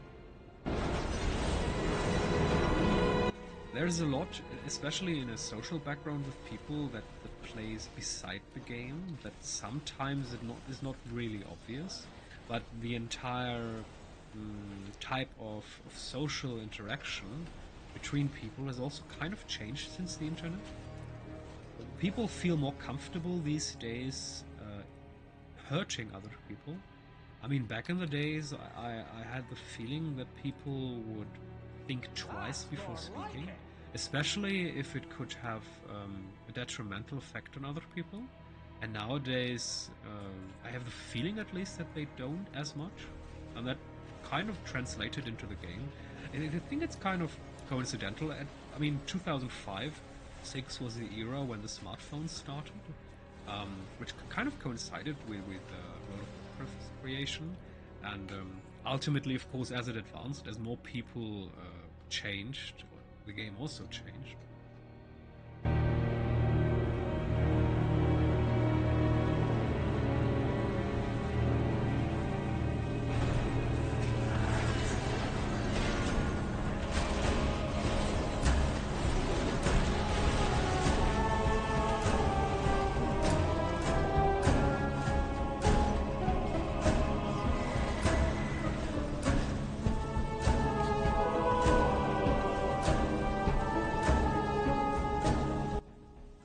The thing with the streaming is, oh, is it buggy? Are they below ground? Okay, that's hilarious. If you want to be successful, if you want to earn money, usually you have to sell yourself. You can't do, well, the ordinary guy thing if you want to be popular. The vast majority of people, they want bling and flashiness, and they want to be entertained at all costs. And usually that means to act a fool. At some point when money is concerned, people just change. I mean, just look at the big YouTubers. Look at how they started, how humble and nice, and what they wanted and did. And nowadays it's just about money. The thing is that money ultimately changes a lot of people. Only very few people are able to resist the temptation of money. Especially, interestingly enough, the more they have, you would think the less they need, but no. The more they have, the more they want. It's kind of interesting. I'm not sure if you've ever been to Africa, but in Africa, people who have nothing feel happier than in the Western world. They have so little, but their entire attitude towards life is different. Even though, of course, that can also just be a survival mechanism, because obviously if there is nothing to have, there's nothing to worry about. Now I'm making progress! Nothing old Bran can't get through.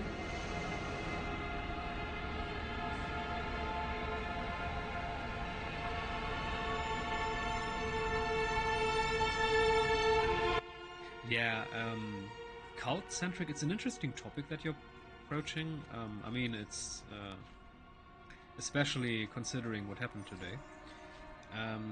But ultimately I think all this cult-ish behavior is just a kind of desperate struggle by trying to cope with the new realities of the internet, where everything feels everywhere and available at all the times, but also kind of nonsensical. Nothing really matters anymore.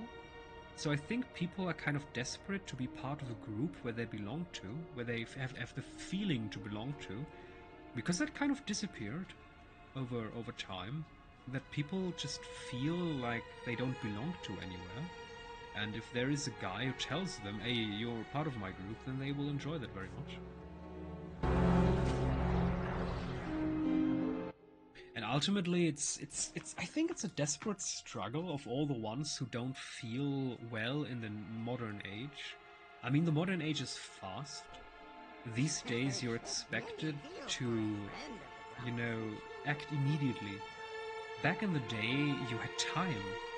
You didn't have to accept an invitation immediately. You could have taken hours or days. You didn't have to, in your workplace, you didn't have to immediately do a new work order.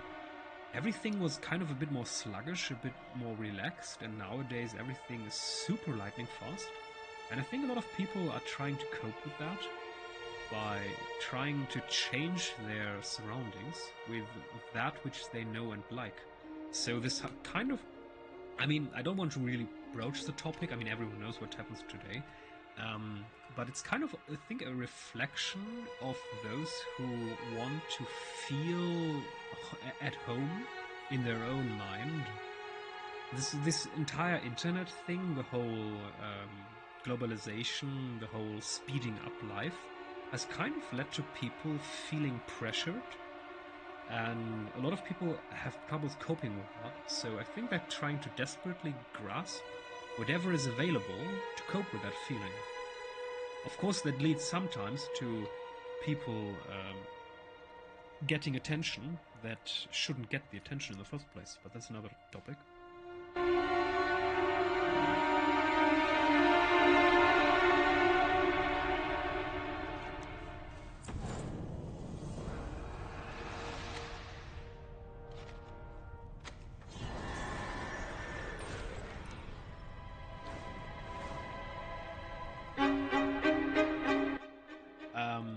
Also, there's one thing I would like to mention. I'm not sure where you stand politically, but I'd just like to mention, most often in a democracy, a candidate is never the problem, it's just a symptom of the problem, because the problems are underlying. That's also why trying to diminish a candidate is not really useful, because you're not diminishing the problems that are apparent in millions of people. But enough of that. Let's return to World of Warcraft. So what are we going to do? Hellowfall, I still need to do the dailies there, check the delves, and also we have the trick or treats. So we talked about this. There's a new set from, where is it anyway? From the Halloween event, Hallow's End. What's it called? Set Hello? No, extra. Anyway, so there is a set that drops from the Headless Horseman. However, one item does not drop from that guy. Instead, you need to buy it from a certain vendor for 100 tricky treats. We're going to do that later.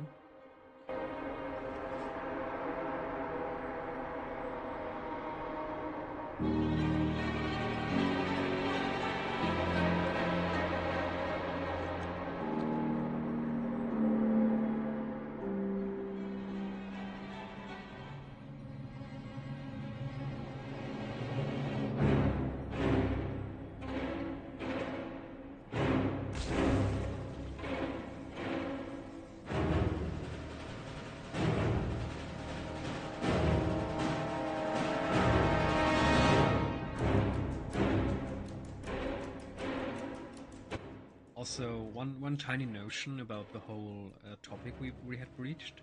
I think also a problem is that for thousands of years, very little changed. Cultures stayed rudimentarily similar, expectations stayed similar, and nowadays everything is changing so fast. I mean, you can see the entire, what we call boomer generation, that's kind of struggling with everything new, and they're kind of, they don't want it. Kind of only shows that sometimes change is hard, and sometimes change is too fast. That kind of leads to conflicts, which are kind of pre-programmed. And the odd thing is only that some people are surprised by it, especially politicians. But enough of politics.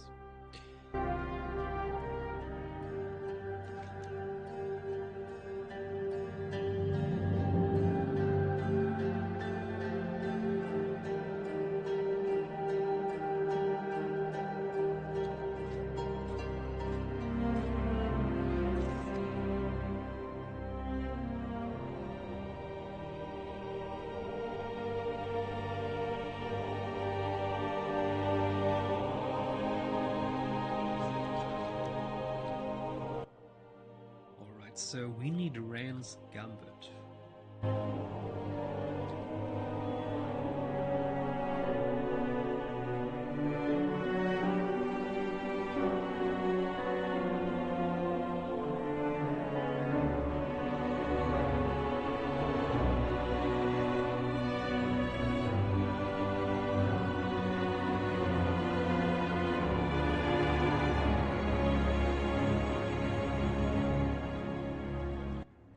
Yes, definitely.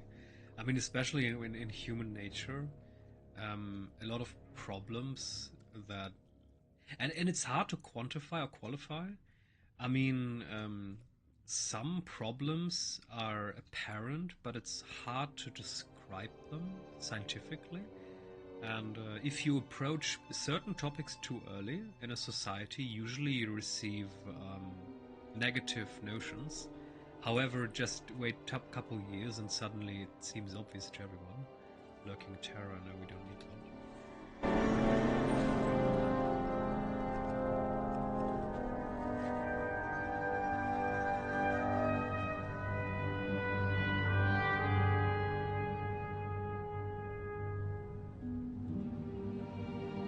By the way, considering delayed, divided, condensed, whatever, psychological effects is kind of interesting. There is a YouTube channel that invites indigenous people to be confronted with modern life. So it kind of shows how people without any education or any previous contact with the modern world kind of cope with everything that is, because it's just so much.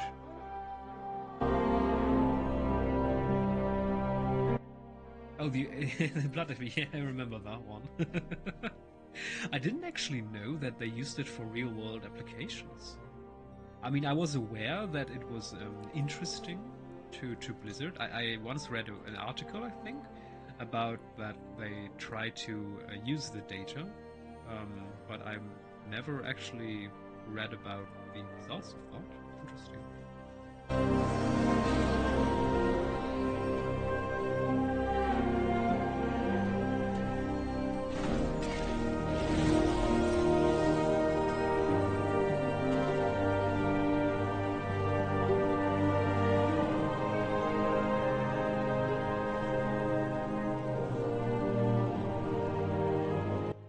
Also, kind of interesting, I think, the topic. Not politics now, it's just psychological. For some reason, the more education, the more knowledge people have. So, for example, if we take the US, it's a modern country with, at least on paper, good education. But for some reason, the more knowledge people have, the more they like religion. So instead of embracing science and mathematics, reason, logic, they would rather return to older constructs of our ancestors that try to explain natural phenomena with some deities who roamed the skies. It's kind of curious, I think, that instead of embracing, the 21st century, really, a lot of people that have education would rather go back to an age where they knew nothing. That's kind of interesting. It doesn't make a lot of sense, but it's very apparent. A lot of people do that.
Yeah, I think that's... I mean, the topic you broached is kind of broad, but this whole echo chamber thing, where people want to surround themselves with something they like, is definitely one of those things that lead to this, well, current situation.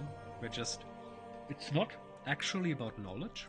It's more about they want to reaffirm what they believe in. And that's of course dangerous, but that's very apparent, I think. Some people would rather seek lies, as long as they feel comfortable with it. And it's not actually about facts for them, it's just about what they want to be true. And that's of course very dangerous.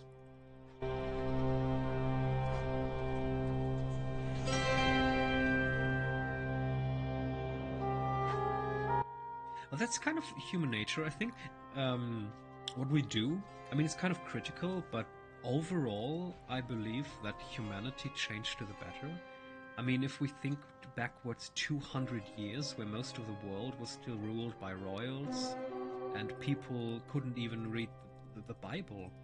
I mean, if we, for example, take Europe, I'm not sure if you're aware, but there was a guy called Martin Luther. I mean, you're probably aware. He was one of the first to translate the Bible, but not only that, he also printed it.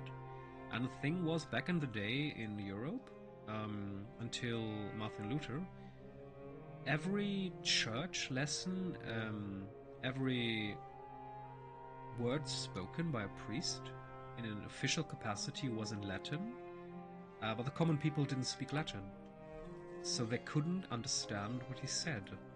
And it was only because of Martin Luther, who translated it into what he would later call High German, that people started to understand what the priest said. So back in the day, the priest was the only power in the world to interpret the word of God.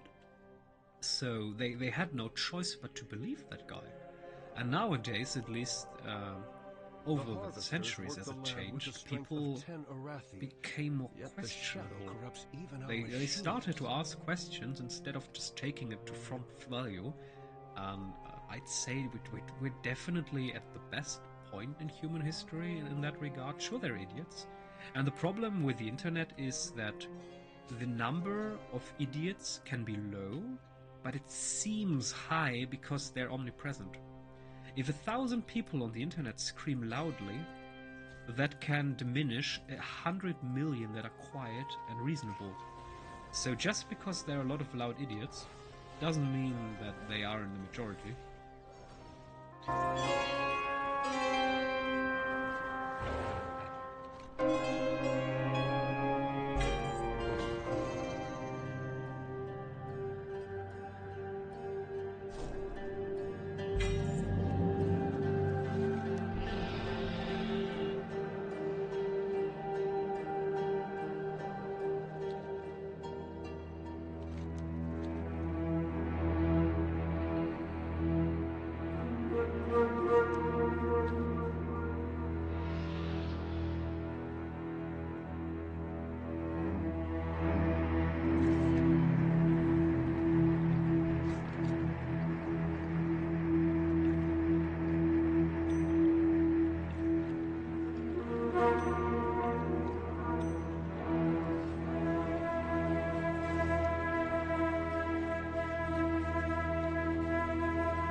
I have many lucky do's you like.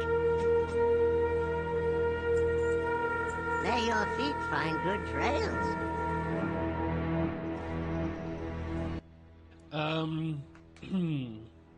Yeah.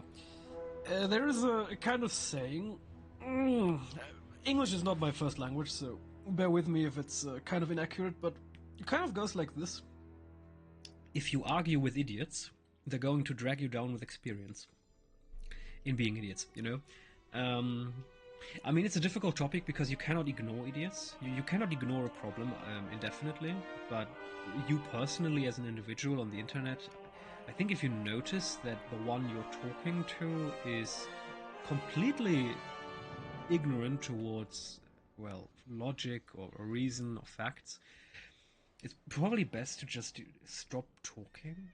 Just ignore that person. But then again, it's a dangerous conundrum there, because if we, on a larger scale, ignore them, they will just grow into a bigger problem. So there's a very dangerous line, a very, very narrow edge of a dagger, where in your personal life sometimes it's of no use to argue with them, but on a larger scale they shouldn't be ignored.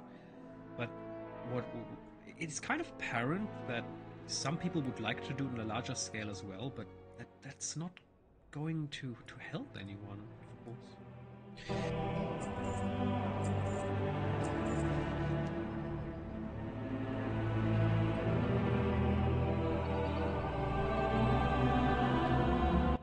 Alrighty, the campaign continues, alright. Or at least we get a bit of information about Azeroth.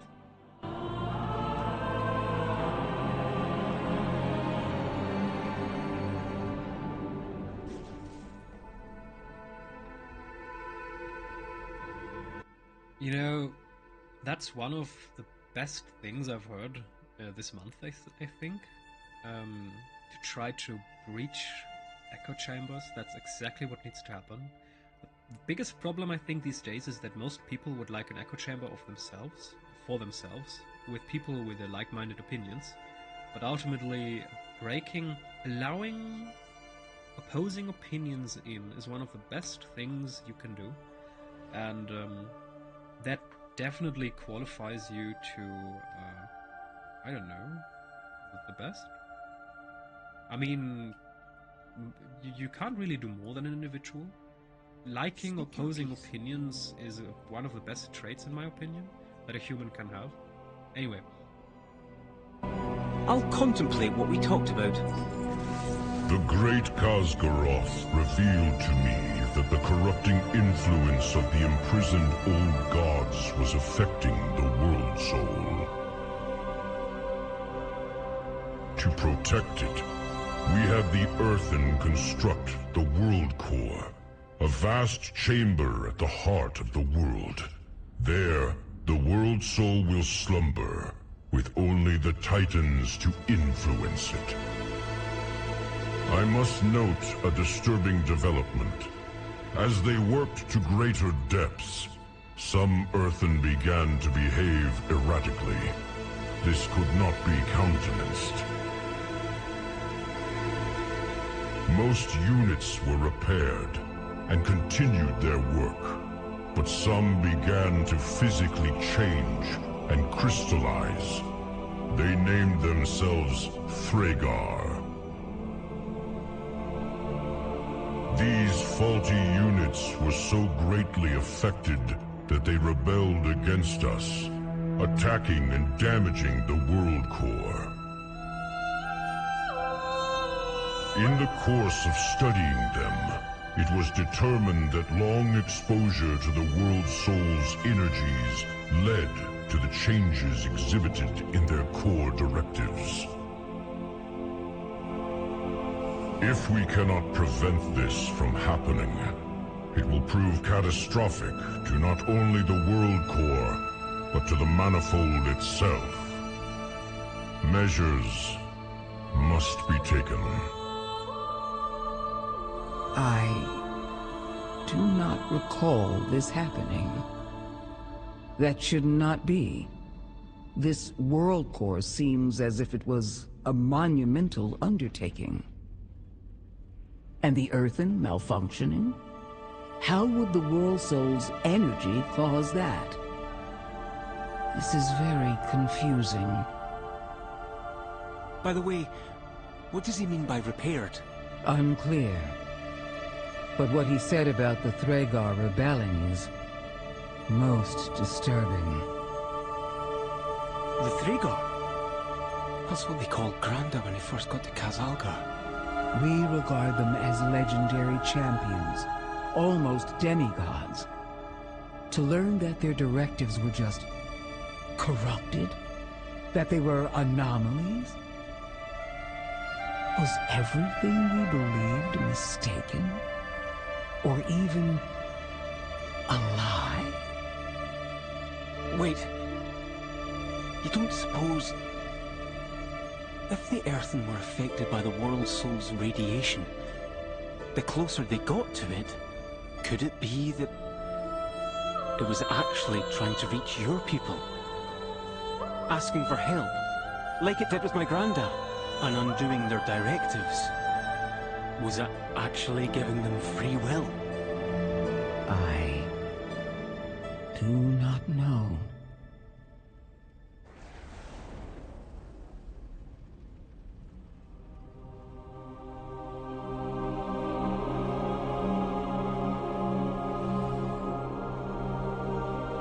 I'll be AFK for a couple of minutes. I need to make breakfast.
We should get more cinematics like that. It's just a bit of a shame that the textures are still like kind of ancient. When looking at the NPC, it was very apparent that The texture was made 20 years ago. But the music is beautiful, my goodness. Sometimes this game is just... my goodness.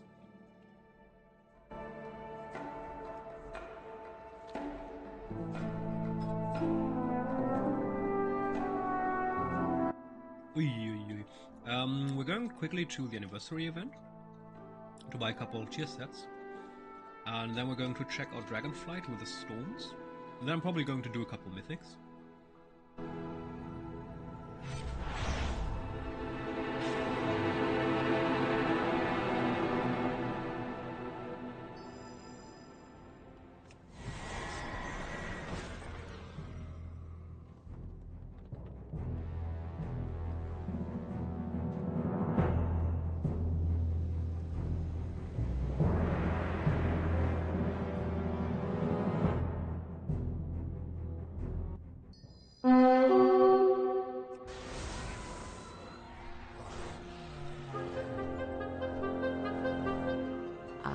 I have just the thing for you.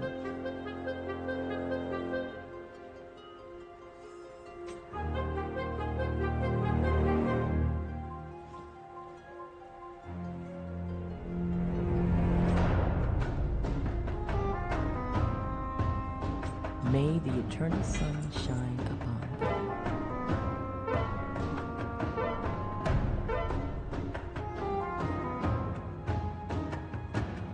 A little bit of a tip: when you get new transmog, it's usually best advised to quickly log out and log in. Sometimes the game server has problems properly logging the new change on your account. Don't ask me why, it has been a problem forever. When you're collecting things, it can be a big problem. So it's usually safe, if you have the time, just quickly do it. That way you can sometimes avoid problems, because Blizzard servers are some...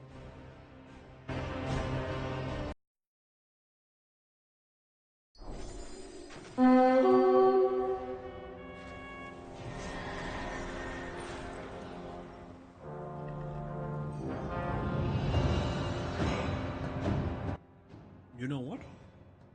Change of mind. We're quickly going to do day 5 and day 6 of the guest relation secret event. I have to catch up anyway. Torn Dreams. Hello, adventurer. I could really use your help here. A visitor by the name of Rini Fizzlebock had a book damaged by some sand devils that swept through here last night. I'm still dealing with all the other problems they caused and was hoping you could help Rainy with her issue. Rainy Fizzle, okay?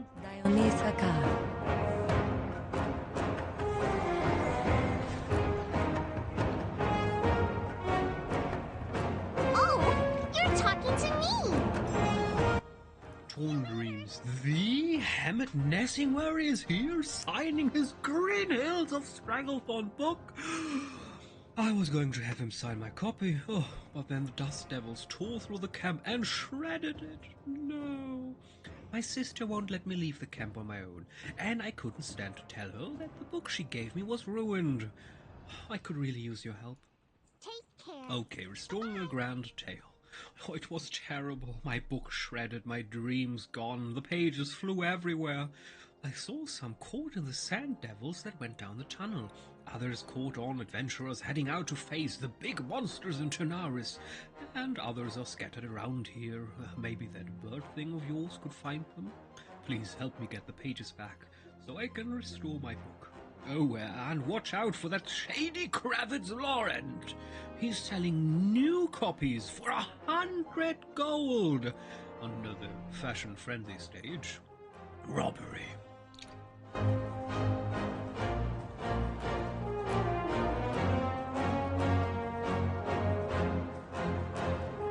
See you later!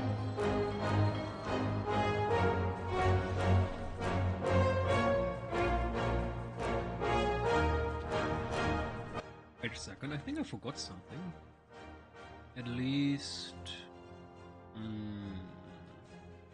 strange.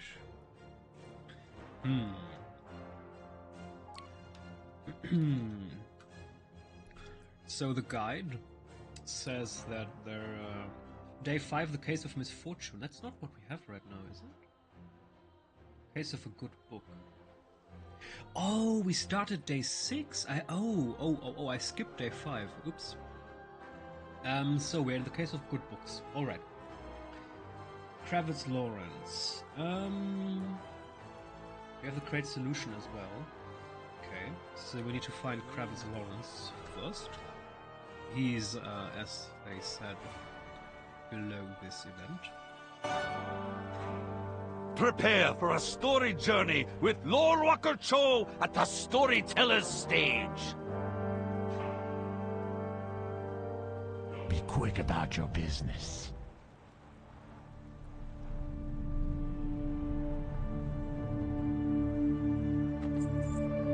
Trust me.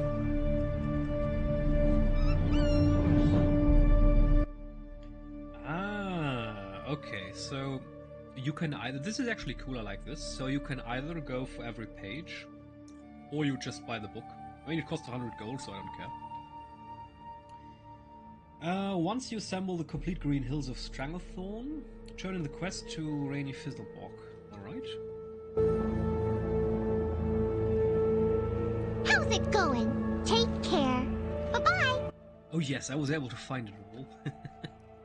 Oh, it looks almost new. Oh, you did a great job. I can't thank you enough. Alex said to give you this for your help. And if we could keep this between us, that would be great. No need to let my sister Eddie know that I almost lost her gift. Your tenacity, but you... Be gone!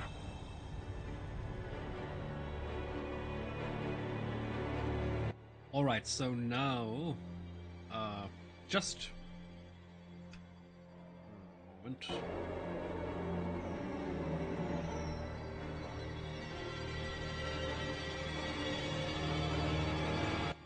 Just a bit of toasted bread with a bit of orange juice and a bit of Nutella and a bit of sausage.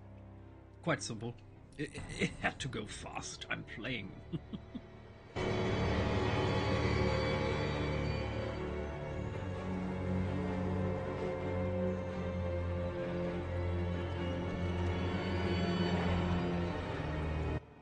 So,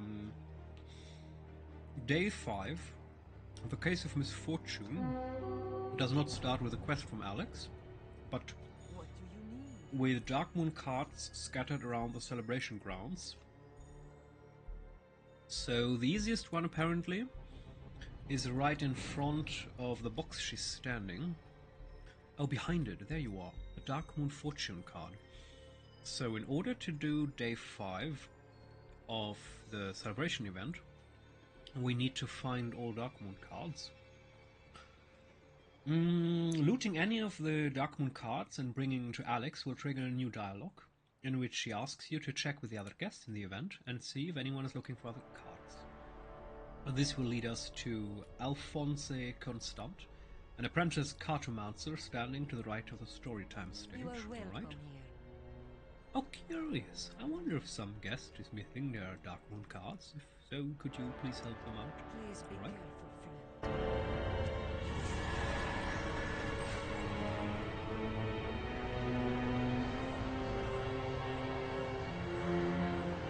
How are you? Good day to you. Well, hello there. I'm not open for business just yet. No problem. What business will you eventually be doing here? Oh, fortune-telling! He starts to make a dramatic flourish with his hands, but he stops halfway and lets his hands fall dejectedly to his sides. Well, eventually, I hope. I guess I should have looked into my own future before leaving home. Fortune-telling, you say? You wouldn't happen to be using a Dark Moon fortune deck for that, would you? Oh, as a matter of fact, I do, but it looks like there was a tear in my satchel and some cards fell out. Oh, without a complete deck, there's no way I'll be able to do this. Not to mention I'm borrowing this deck from my friend Marie-Anne. And what kind of friend would I be if I returned a deck with half of the cards missing? Curiously enough, that's kind of a broad topic. It seems odd to me sometimes these days people are fine with borrowing stuff and then bringing it back in a bad state. Like, people do not have respect towards the property of other people anymore. Anyway, you know what? I actually found a card earlier. Is this one of the ones you're missing? Oh yes, my serendipity be praised. Oh, do you think I could bother you to find rest? I would gladly compensate you for your time.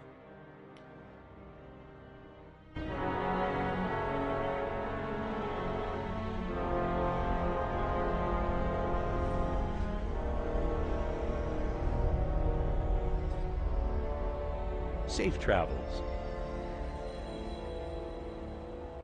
Alrighty, so we're going to quickly talk about where you can find the cards, and then I'm going to just use the coordinates to do it quickly. The 6 of Frost can be found next to Alex behind the box, we already had that. The 6 of Fire can be found to the right of Leroy Jenkins' chicken stall. There you go. It should be here, to the right. Am I blind? Deploy the garrison. Yeah, it's just... It's common decency, really, to just... Sometimes even, I mean, on the internet, sometimes you see pictures of chipped knives, like they hammered it onto a stone, and then just brought it back in that state. To me, it's unimaginable, but some people just have no decency. It's a bit of a shame, but what am I supposed to say? Ah, there, Dark Moon Fortune card. Perfect. So there's a second Dark Moon Fortune card. The third card can be found by 2 barrels next to seats in the story time. 2 barrels, there is the card. The third. Well, 5 of Fire. And then the 4 of Earth can be found between the 2 caravans at the entrance area. Between the 2 caravans at the entrance area. They probably mean this entrance area, not the backside. There's a caravan, and there is the card. Perfect. The Dark Moon Fortune card.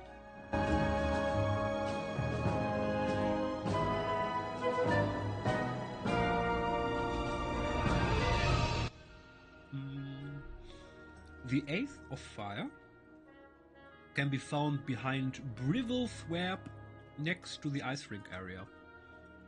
Brivel what? That's Brivel what? Behind. There you are. That's the missing one. 8 of Fire. The 3 of Fire can be found by the outhouse, buried in sand, to the left of the Vista portals. That's an outhouse, that's the portals. And there you are. Any other one? 3 of Fire. The 7 of Fire can be found under the Fashion Frenzy stage, this area, by one of the walls near the Black Market NPC. Black Market NPC. Where's the Black Market NPC? This looks like Black Market. Near the walls.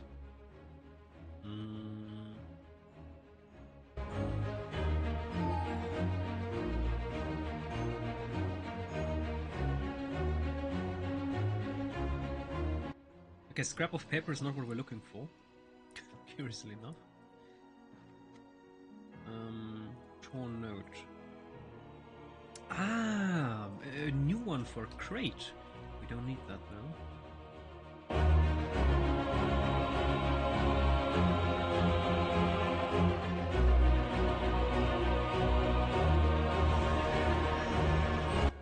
There you are. Okay. So I wouldn't really count that as a wall. Well, they meant the outside wall, but never mind that. The 2 of Fire can be found under one of the seats in the story time.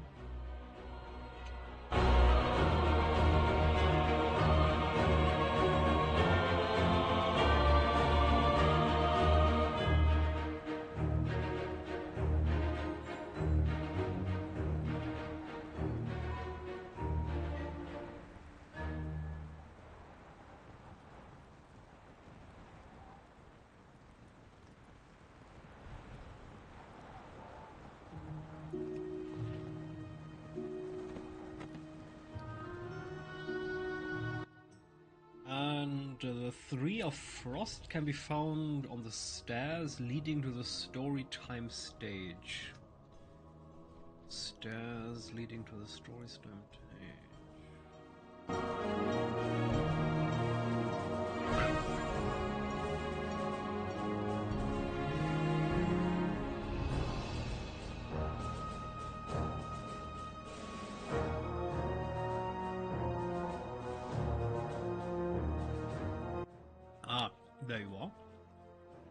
They mean the big stairs, not the small ones. And the tube of air can be found by the Fashion Frenzy stage on the ground next to Lillian Boss. Real.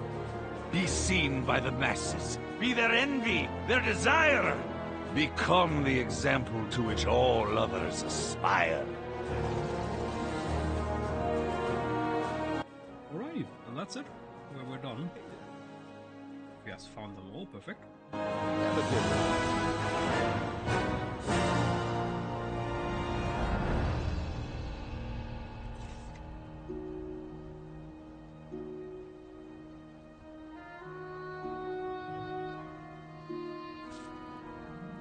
So there's actually a use to this. We're doing right now the anniversary celebration events, and there is a reasonably cool title. So this year, Tricked Out Thinking Cap, I don't care. But we get detective title if we complete 2 of the following achievements. So it's enough to do these ones and get the crates.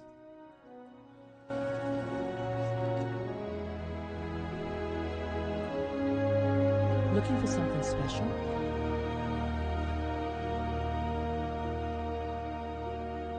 Go in peace.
So we're quickly going to check again for the storm events. And if the Grand... seriously? Again in Onaran Plains? You're kidding me. The funny thing is, when we need it in the Waking Shores, it never comes to the Waking Shores. But at least we should have storms now. Can't tell me that there are no storms.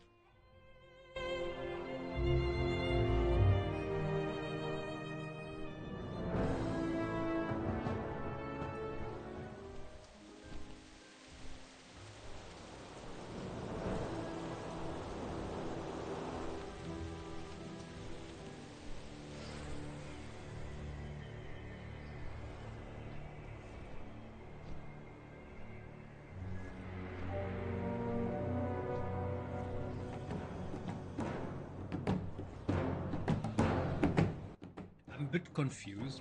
There should, in theory, be one storm up in the Dragon Isles at all times. Either I'm not seeing it, or it's not there. There should be an indicator on the map.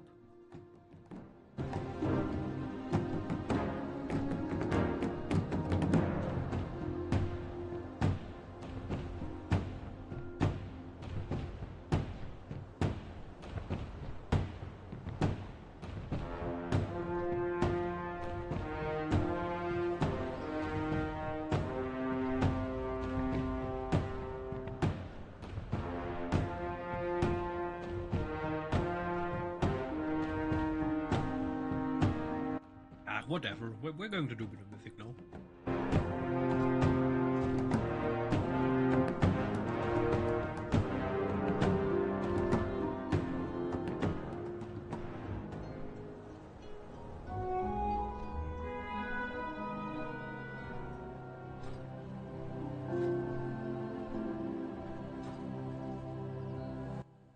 friend here actually wanted to look out for a run for us, but now he's AFK without a word given.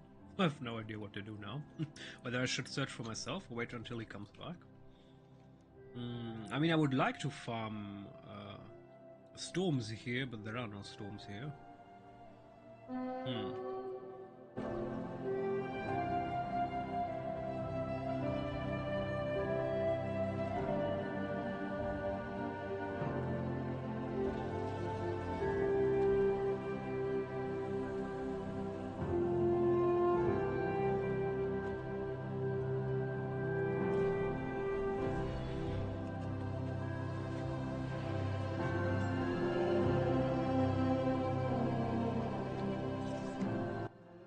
What we could do in the meantime, where do we have expansion features, skywriting? I'm still missing Zaralek Cavern challenge runs, and why not? Let's do the Zaralek Caverns challenge runs.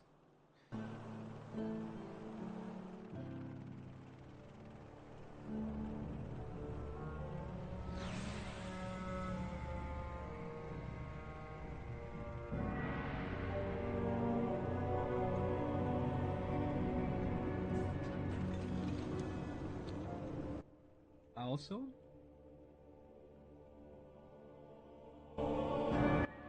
looking for group. You mean the group finder? Oh, definitely. I mean, some people like to romanticize.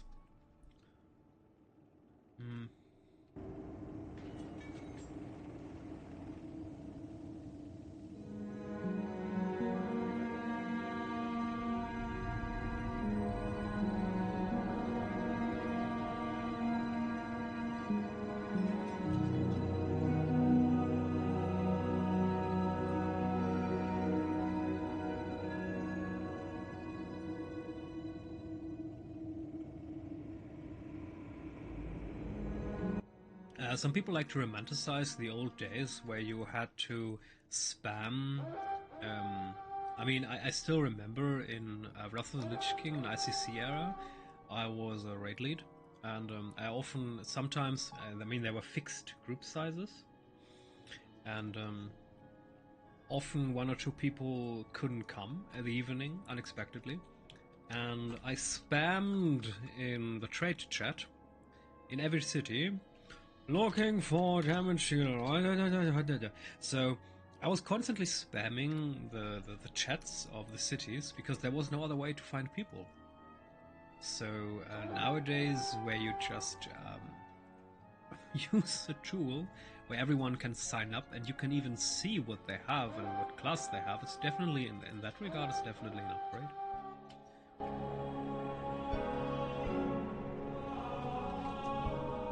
Yeah, definitely. I couldn't agree more. It was a bit more fun back in the day, yes, but until you got to that point where you had a full group, the investment of time you had to place into is just, it was astronomical, ridiculous. So from a practical perspective, it was definitely something positive.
I hate these skywriting events that take ages. 40 to 50 seconds is perfect, I think.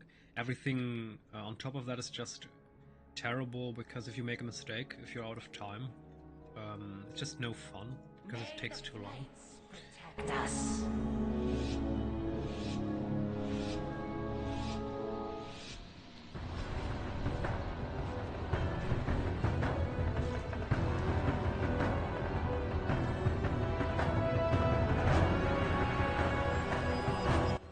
By the way, I'm not sure if you're doing the skywriting races, but it's kind of easy. What I'm doing right now is I'm utilizing something called Skyward Ascent.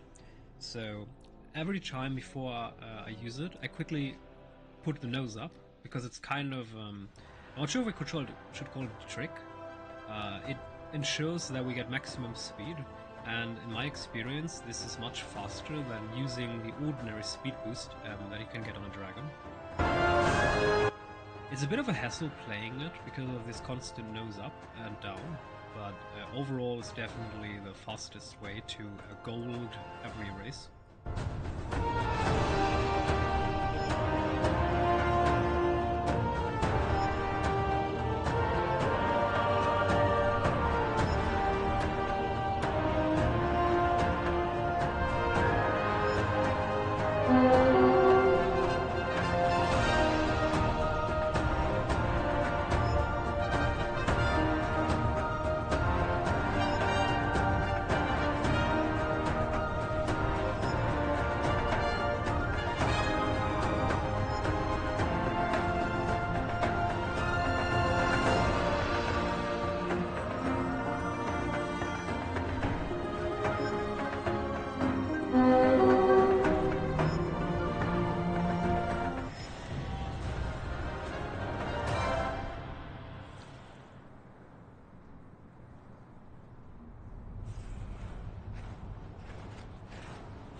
Yeah, guild finding, it's a difficult topic. My old guild kind of lost itself at Battle for Azeroth. I kind of got lucky with what I found in Dragonfly, the current guild I'm in.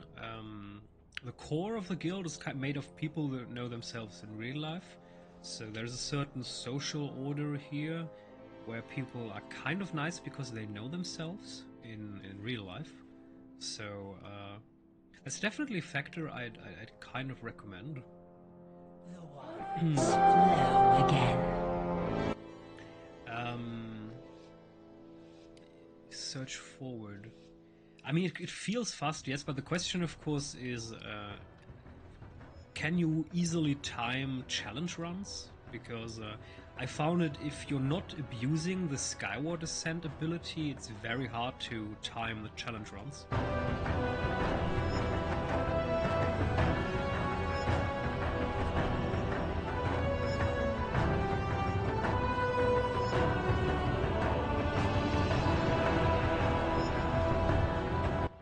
So, but coming back to the guild topic, I think it's a good idea if someone is looking for a guild to try to find guilds where a lot of people know themselves in real life.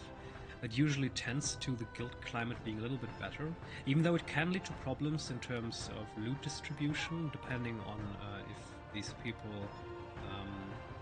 will treat those they don't know in real life worse. So it's a bit of a gamble.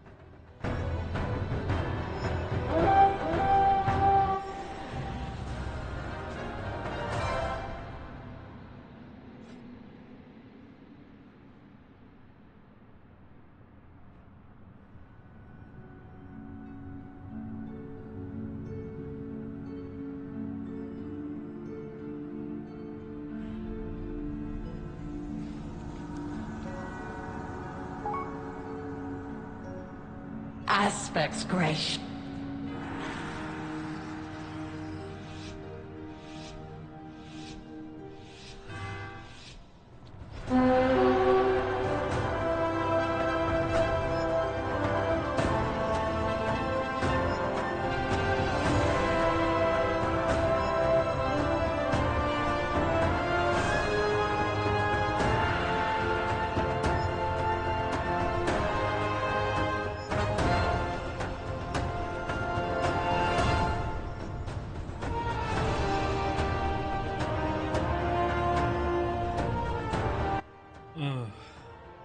too far upwards, damn it.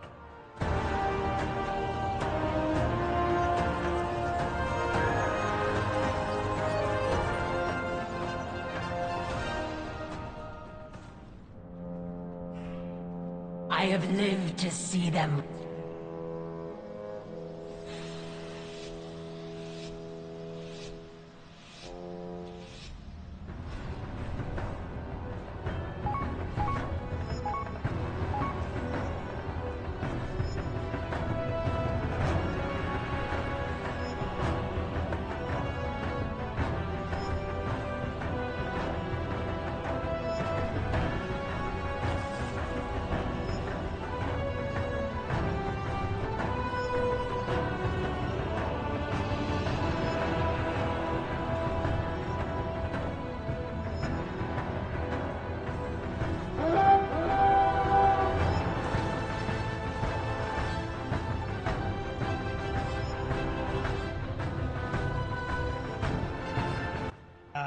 Bugger off.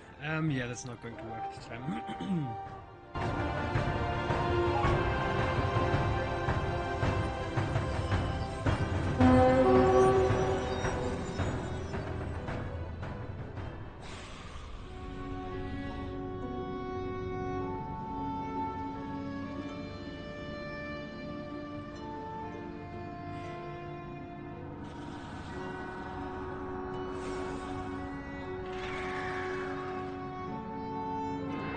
I never...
we're doing the mythic.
Five, 4, 3, 2, 1.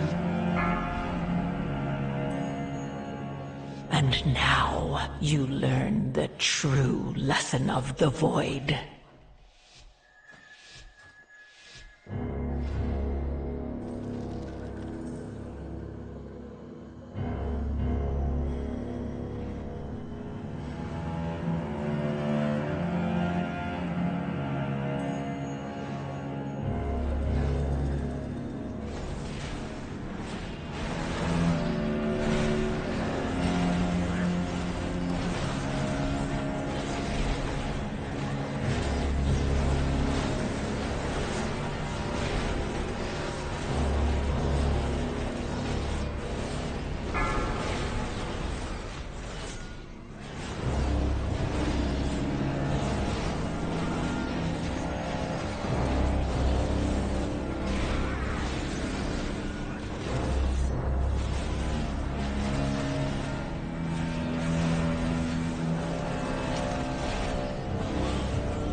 Watch your feet.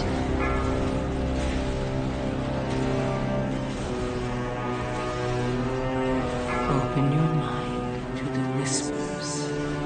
Embrace who you truly are. Watch your feet.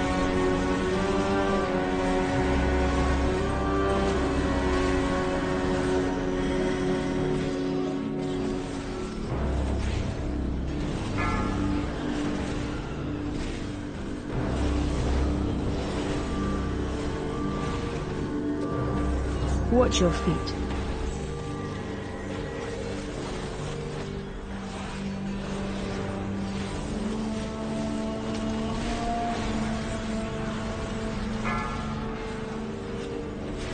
Watch your feet.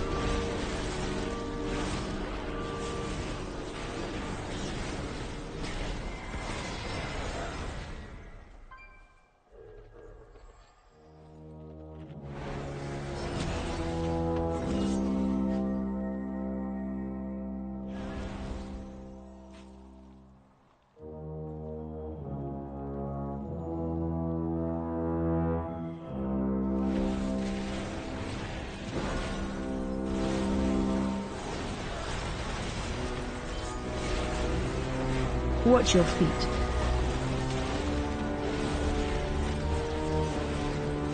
Watch your feet.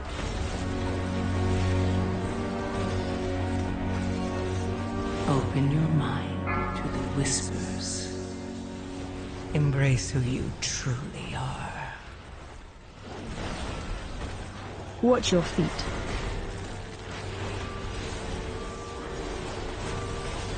Watch your feet.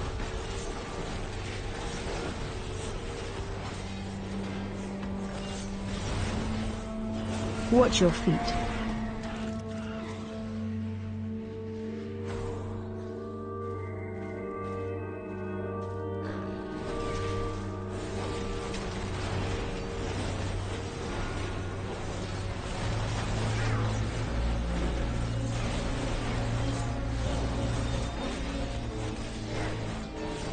You will Watch do your my step. bidding. Please survive this.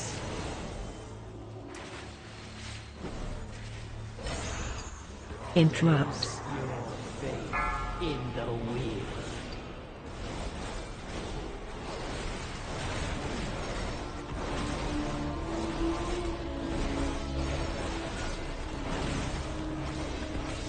Open your mind. How dare you! Embrace who you truly are. Interrupt.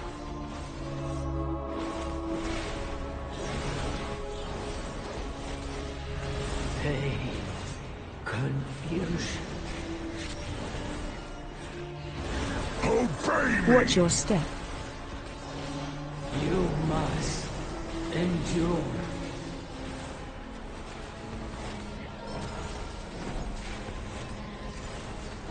I cannot control it. Place your faith in the wheel.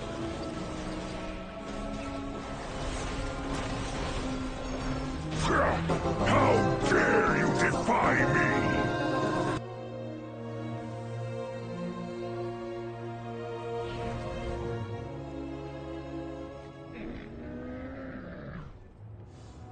Yay! More friends are here to play! Come along!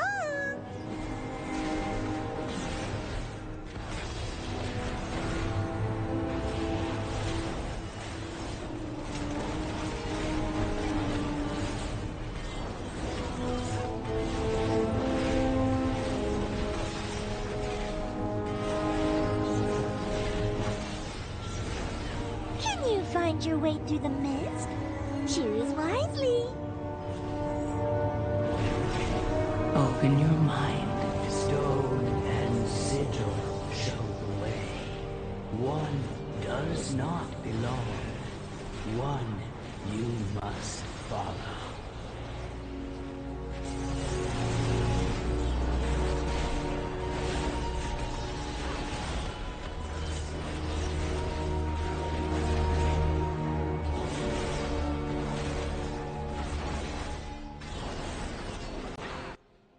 I need to admit, I have no idea what to do with the affix. I was 2 weeks on holiday, we were on a cruise in the Mediterranean, when the affix first came, so I never played it. And I'm not sure if I have to stun that guy, or interrupt, or heal. No idea. Run out.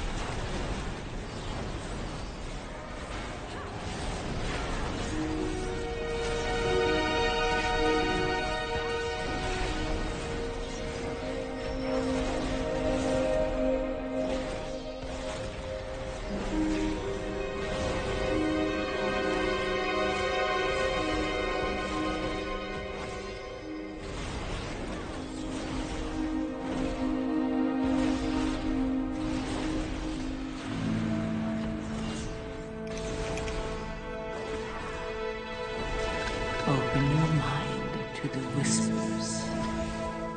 Embrace who you truly are.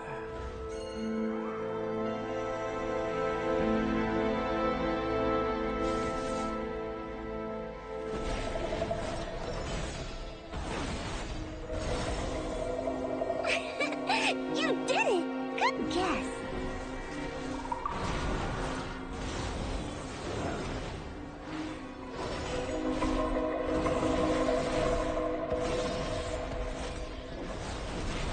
Breath incoming.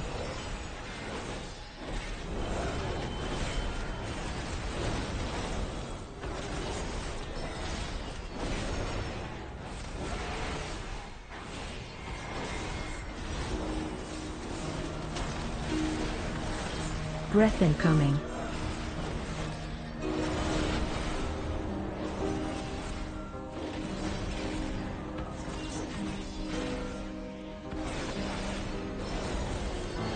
Breath incoming.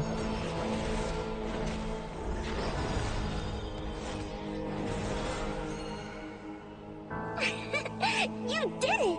Good guess.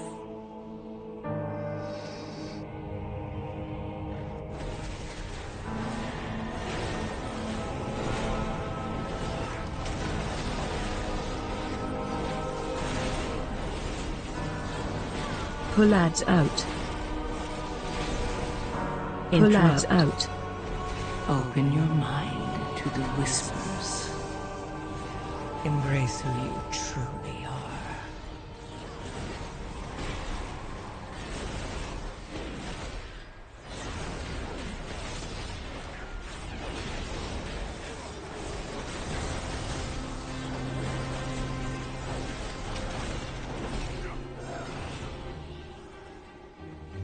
Hooray!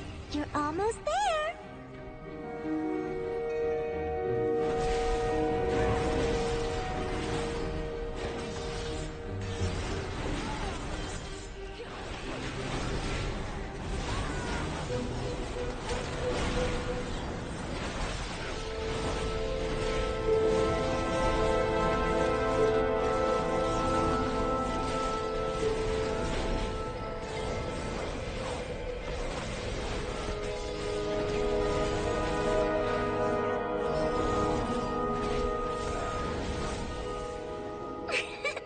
You did it! Good guess. We're gonna have so much fun. That's a good way to phrase it, yeah. The mage is doing his best. Open your mind to the whispers. Will you play with me? Pretty please. Stay away from lines.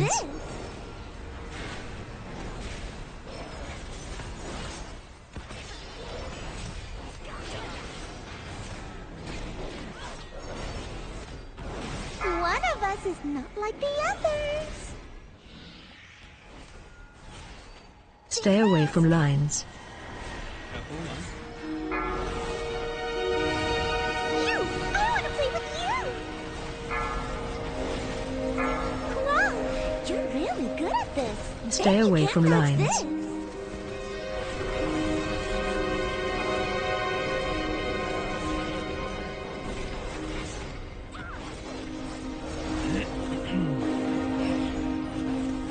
Stay away from lines. One of not like the others. You!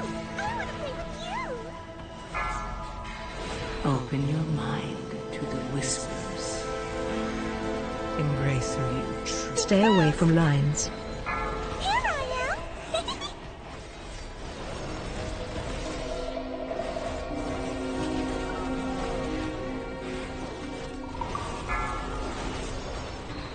A special game, just for us. Stay away from lines.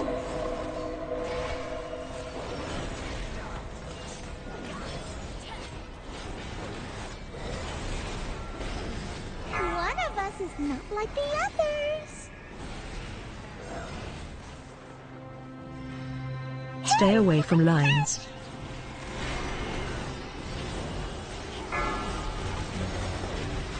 Will you play with me? Wow, you're really good at this. Stay away from lines.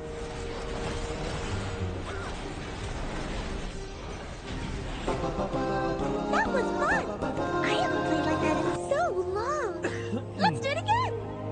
The time for play has passed. The winds urge us forward. Okay. No more lists. Hey, this doesn't look right. It doesn't look right at all. Tyrna's scythe withers as the Gorm feast. Balance must be restored.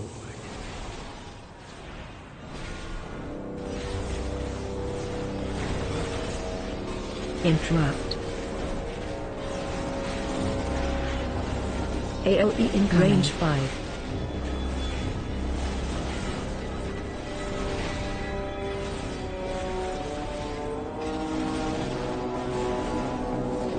Open your mind to the whispers. Embrace. Interrupt. AOE incoming.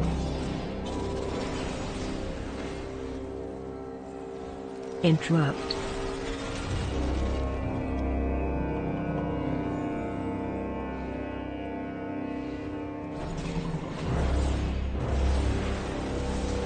Watch your step. Incoming. Watch your step.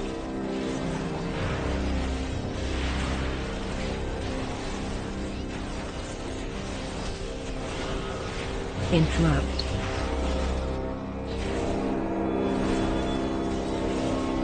Watch your step. AOE incoming. AOE incoming. Range 5. Watch your step. Interrupt. Range 5.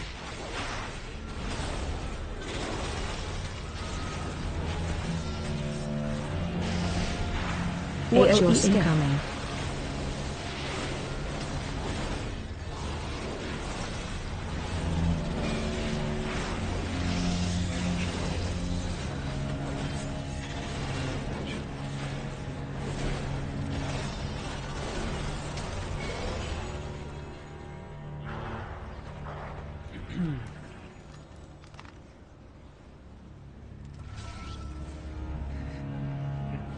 Open your mind to the whispers. Embrace who you truly are. Watch your step. Watch your step.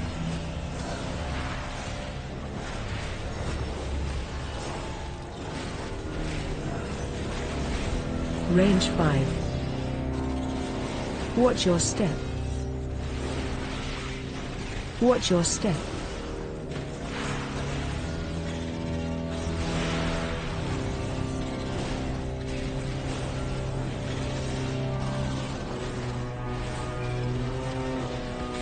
Range 5.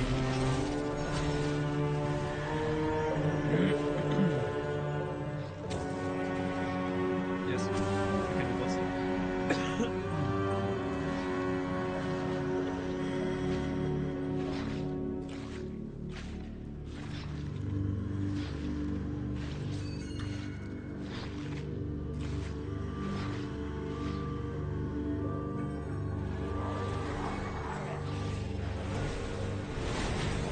Watch your step. Watch your step. Incoming. Kill ads.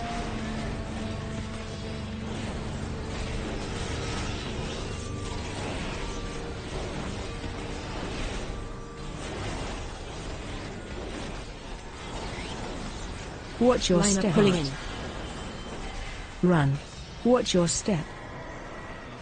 AOE incoming.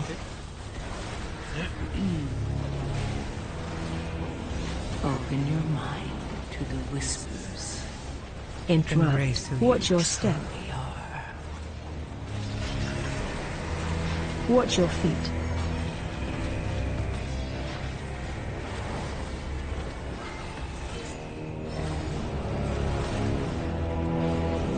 Watch your step.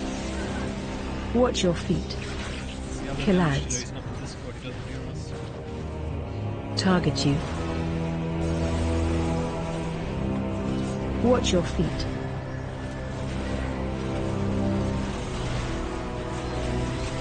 Watch your feet. Run.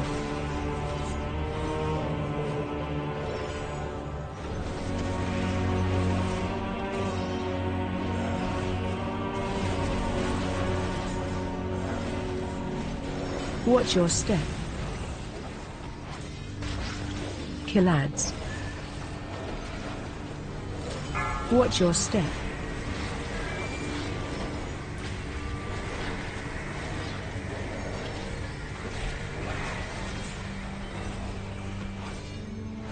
Watch your feet.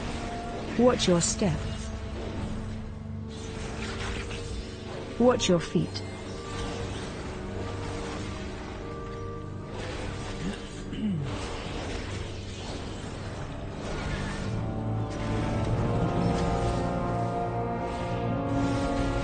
Pulling in. Run.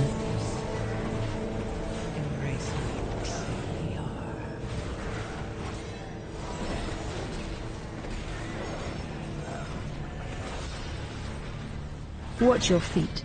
Watch your step. Watch your feet. Kill ads. Watch your feet. Watch your feet.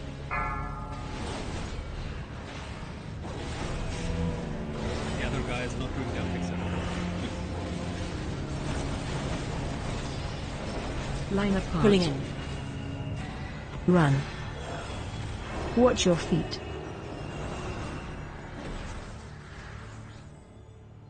Watch your feet. I told you that you were destined for great things. Rejoice, for you have aided the end of all things. Lakali slumbers, knowledge intact. Time will be his salve. Nee, ich hab mythisch, alles gut.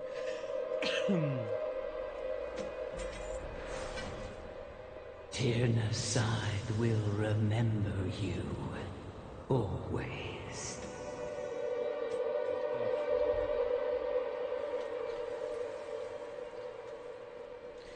Aber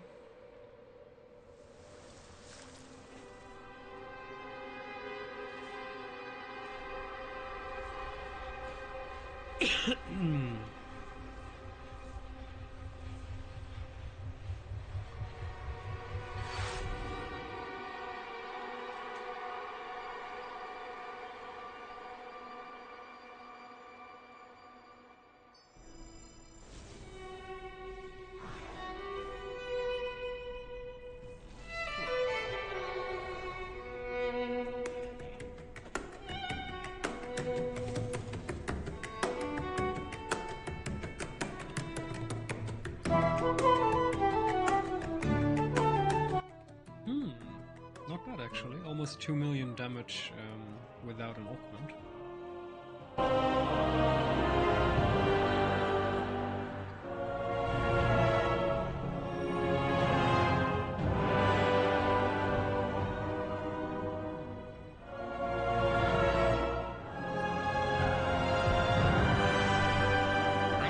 Punches, lucky doos and rope. Many deals for a friend of the Brummels, like you.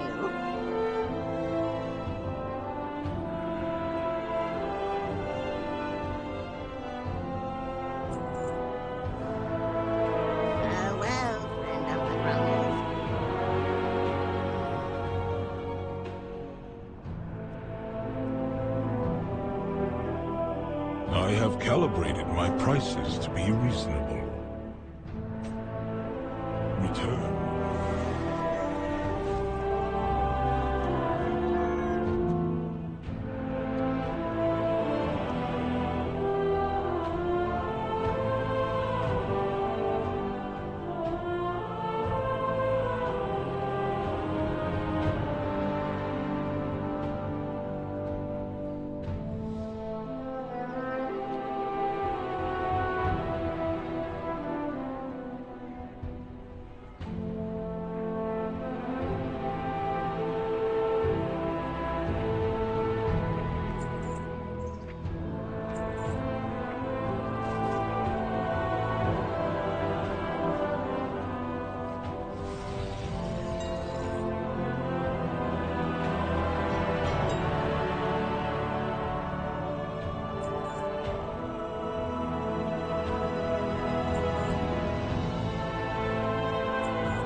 My directive is to serve you.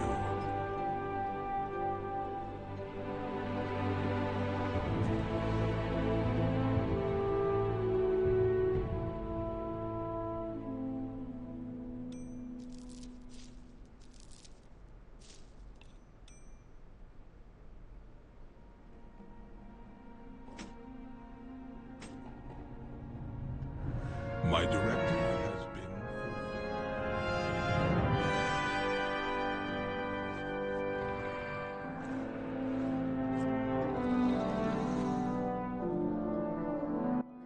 Thank you very much. You also have a nice day. Yeah, see you tomorrow. I'll be here.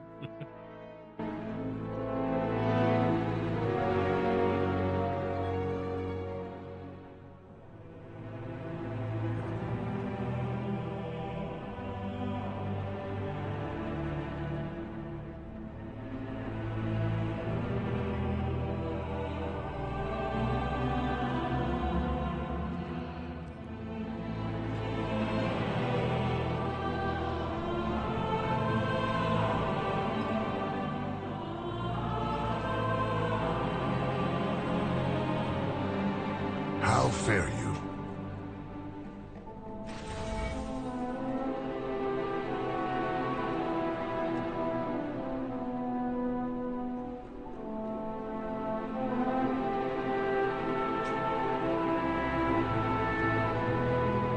Stay vigilant.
For some reason I can't mount up. I'm not sure why.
I'm gonna wait a moment until we log in, so hopefully the aggro drops.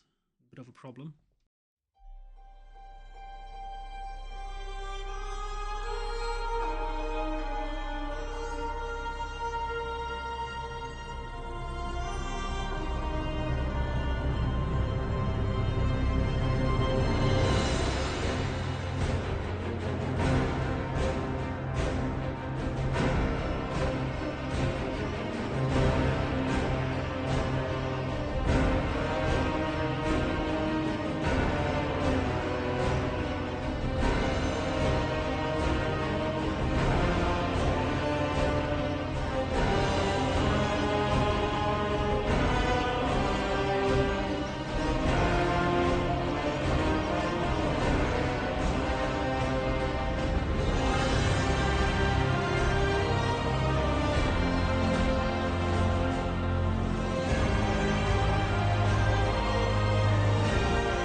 The mountains are mighty here. Plant our banners to mark what the Dragon Scale expedition has discovered.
Any lucky do's you like?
I have many, many wares. May your feet find good trails.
Five, 4, 3, 2, 1. And now you learn the true lesson of the Void.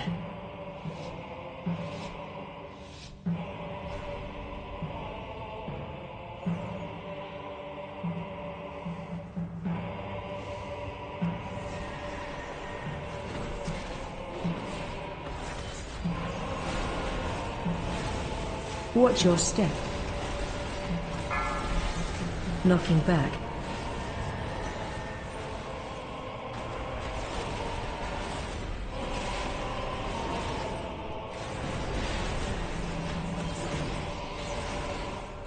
Watch your step. Watch your step. Knocking back.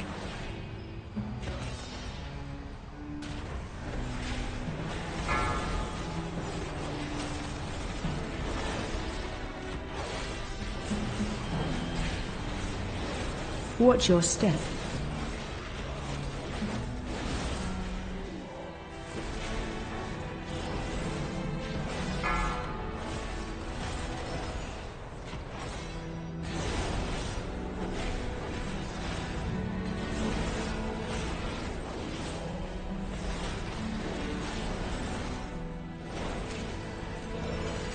Open your mind to the whispers. Embrace who you truly are.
Watch your step.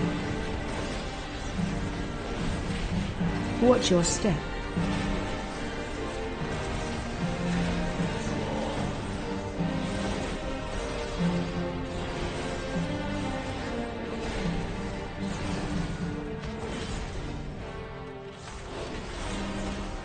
Open your mind. Watch your step. Whispers. Embrace who you truly are.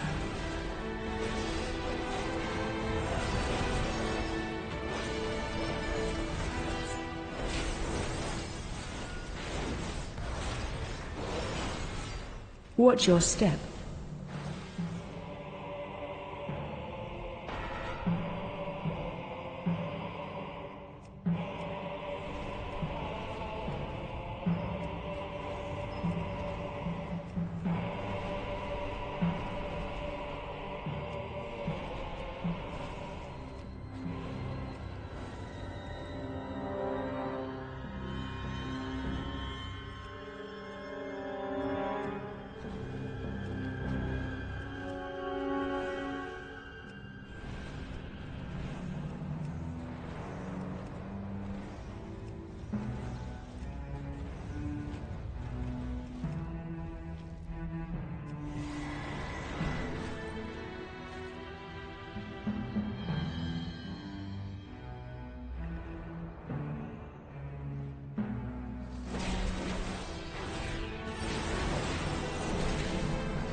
Watch your step.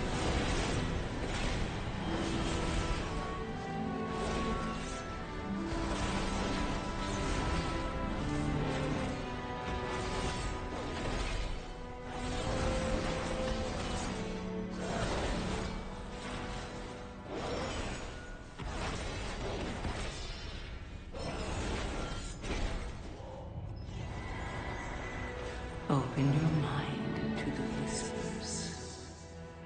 Embrace who you truly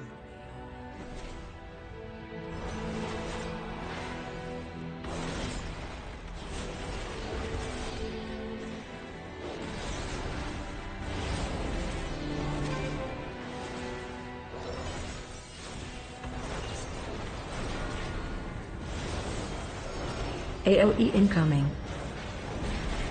Breath incoming.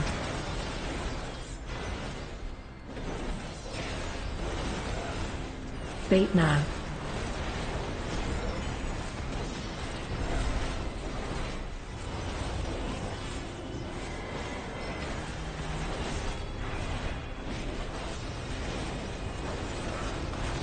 AOE incoming.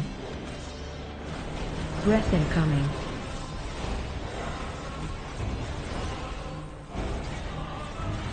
Fate now.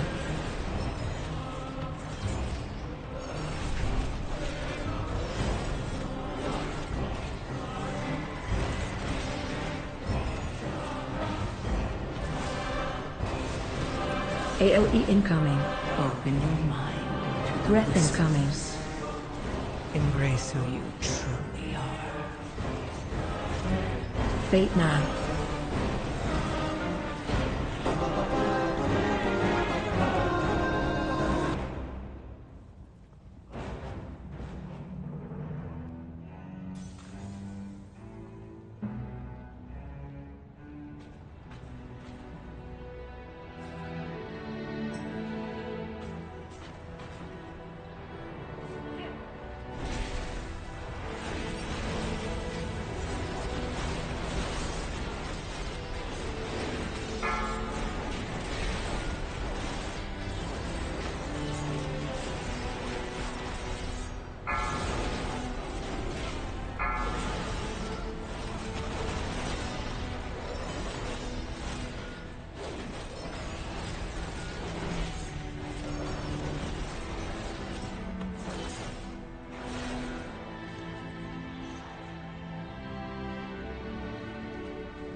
Frontal. Frontal.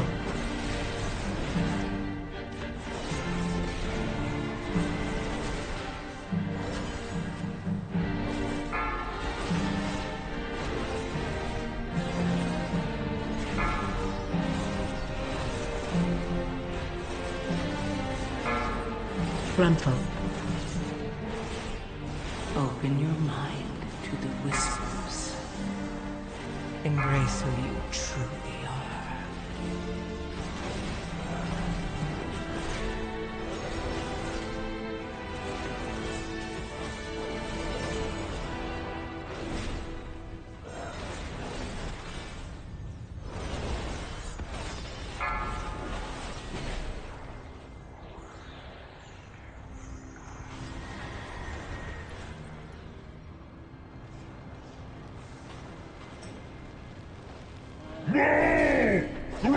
get whipped again if he no finish!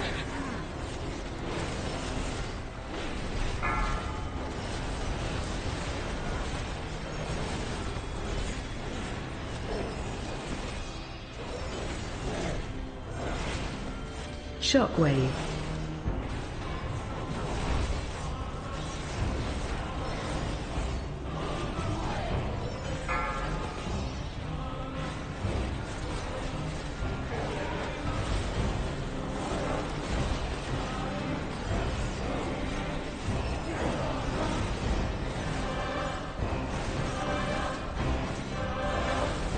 Open your mind to the whispers. Embrace who you truly are.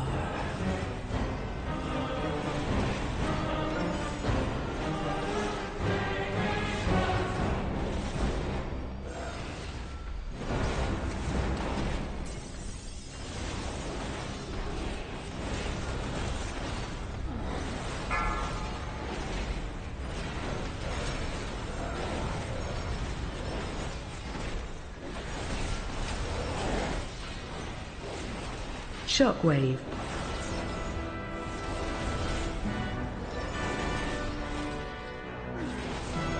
Good choice. Not best choice, maybe, but better than fail at me.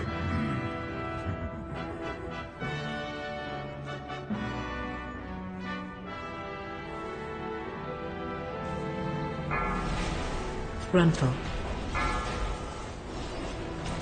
Frontal.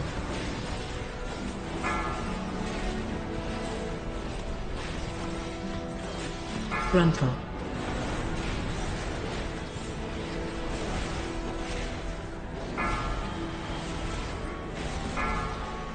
Open your mind to the whispers. Frontal. Embrace who you truly are. Frontal.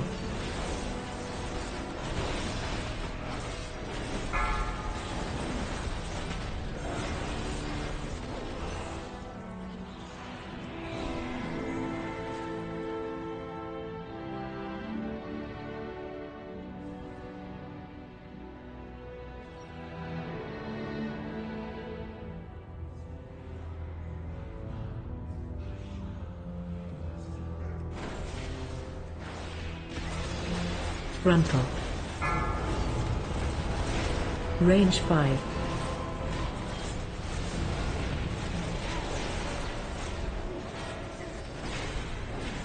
AOE incoming.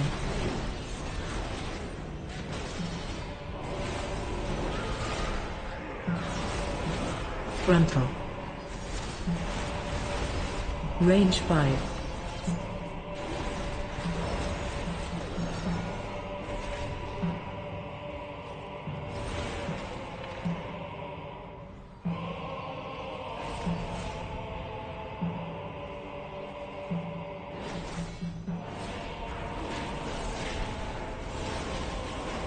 Interrupt. Frontal.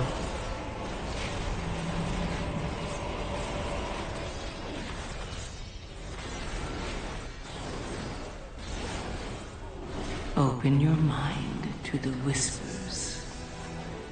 Embrace who you truly are.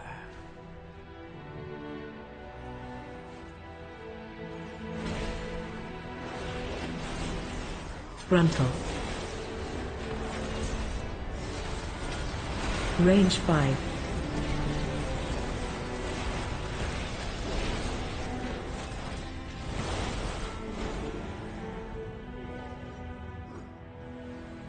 AOE incoming.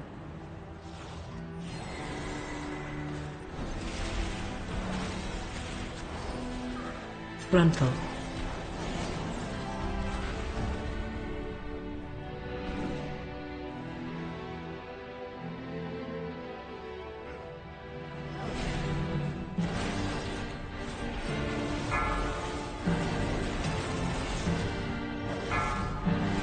Frontal. Frontal.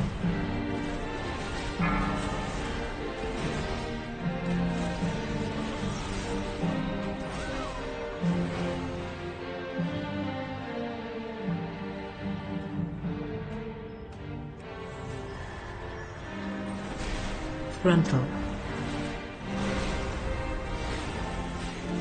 Range 5.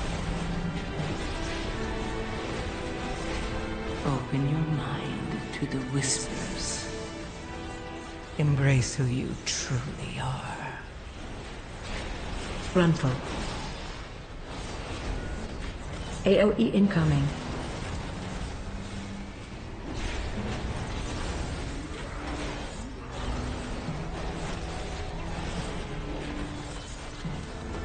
Range 5.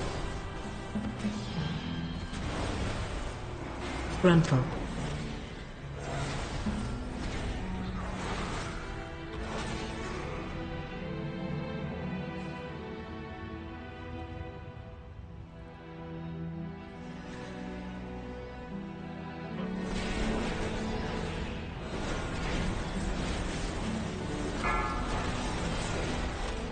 Frontal.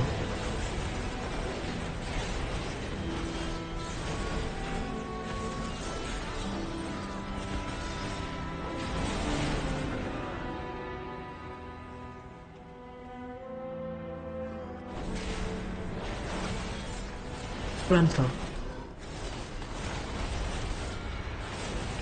Range 5. Frontal. AOE incoming. Open your mind to the whispers. Frontal. Embrace who you truly are. Range 5. Frontal. Range 5.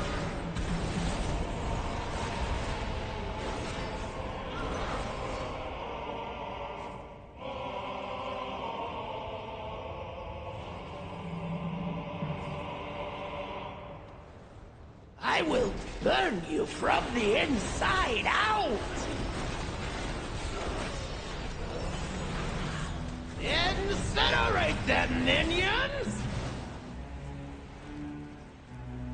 Dragon, you will do as I command. Run. Catch me! If they do not kill you, I will do it myself!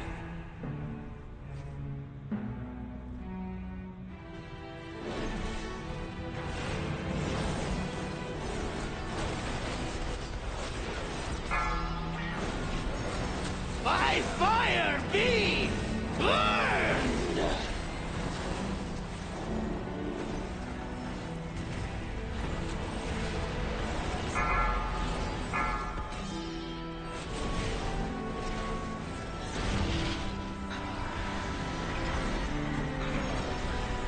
Breath incoming.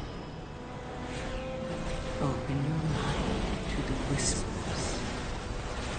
Embrace who you truly are. Incinerate them, minions!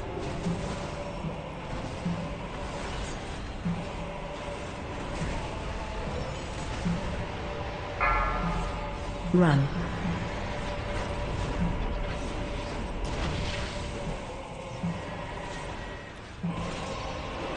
Breath incoming.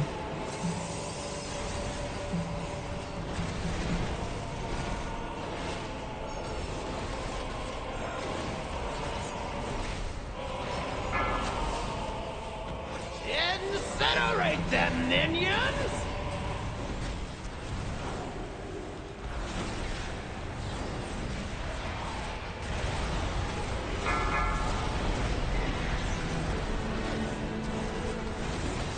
Valiola! Finish them! Avenge me!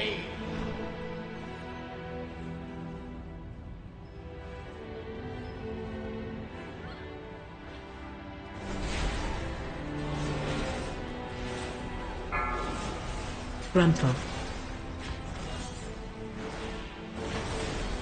Frontal. Interrupt.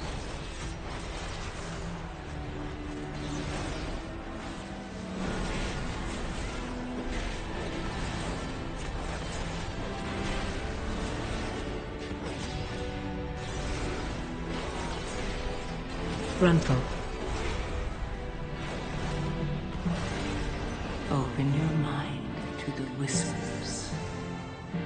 Embrace who you truly are.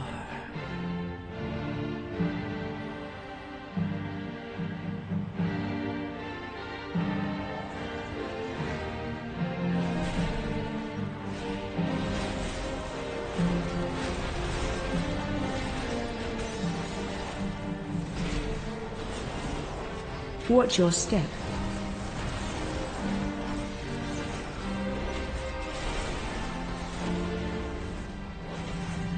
Watch your step.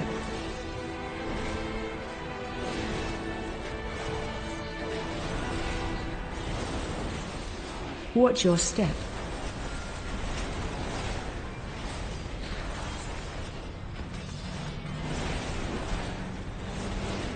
Watch your step.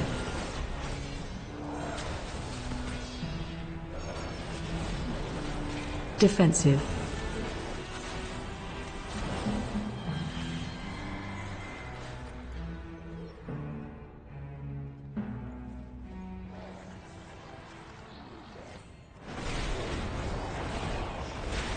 Watch your step.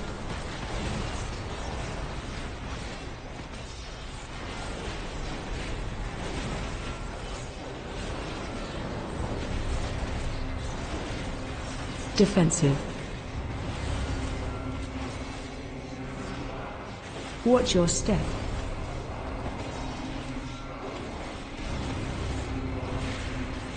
Defensive. Open your mind to the whispers. Embrace who you truly are. Watch your step.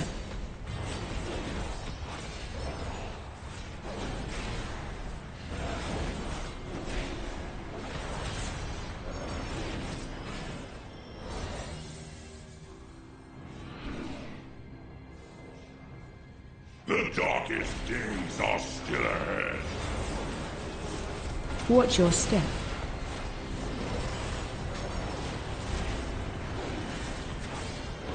Find shelter. The shadow's hunger cannot be sated.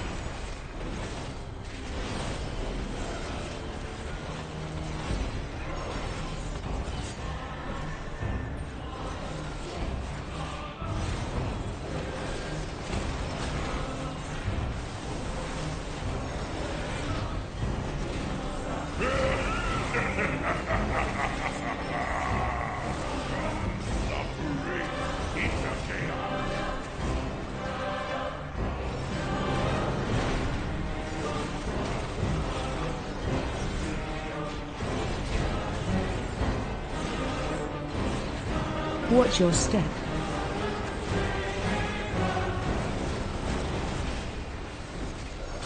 Find shelter. The shadow's hunger cannot be sated.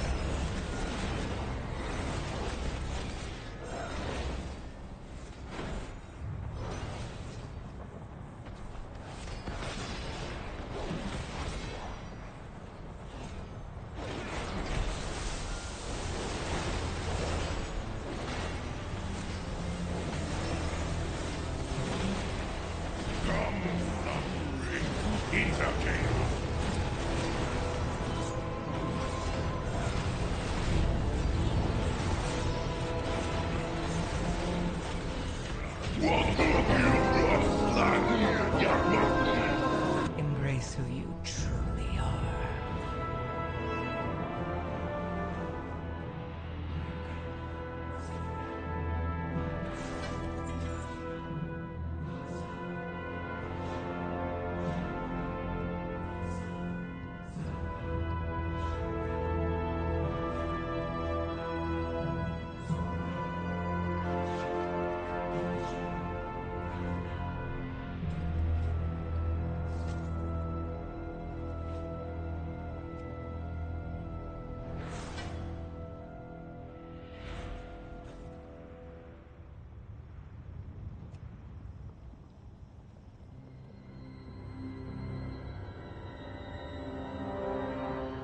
Found any good treasure lately?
have an extended supply of goods for Outlanders. My thanks for your patronage.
This is hilarious. I'm still searching for the Waking Shores. But I mean the Grand Hunt, so we can complete our Finding Junior Nesingori. But the game does not want to place the Great Hunt in the Waking Shores because I don't know. Interestingly enough, it seems to be completely randomized. There is no order to it, it's just completely and utterly random. However, it is not where I need it to be, so that's not random to our advantage.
Our scouts speak of a harrowing presence threatening the Northern Isle.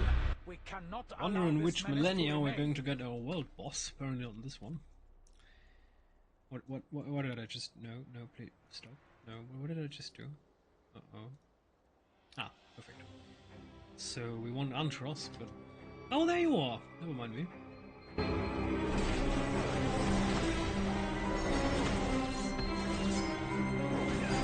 The secrets shall...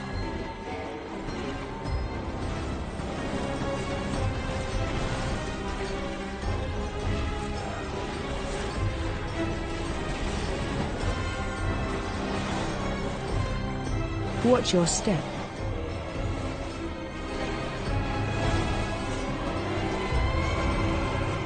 Stack high.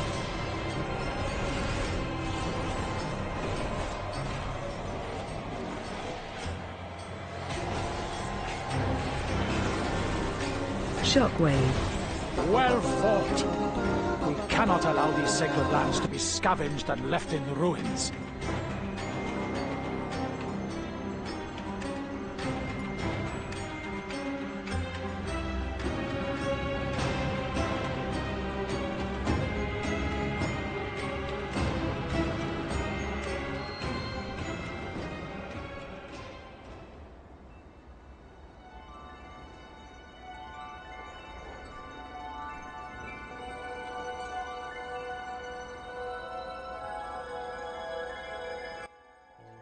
I'm going to do a little bit of Zereth Mortis now. I'll be gone in like 5 or 10 minutes, so I'm probably going to stop the stream already. There's nothing interesting going on anymore. I hope you enjoyed it a little bit. So to recap it, we're still trying to get Taivan, the good boy, the goodest of boys. That's still going to be a little bit of work. We did the dailies, the weeklies, day 5 and 6 of the secret event. And 2 mythics, but they were kind of uneventful. Except that in last run, my goodness, the druid heal was bad. Anyway, enjoy your day. I'm afraid that today is a day where some will enjoy it, and some won't. Commune! And be quiet. There's nothing else we can say about it, because it has happened, and now we need to cope with reality. So, have a nice day, and stay tuned.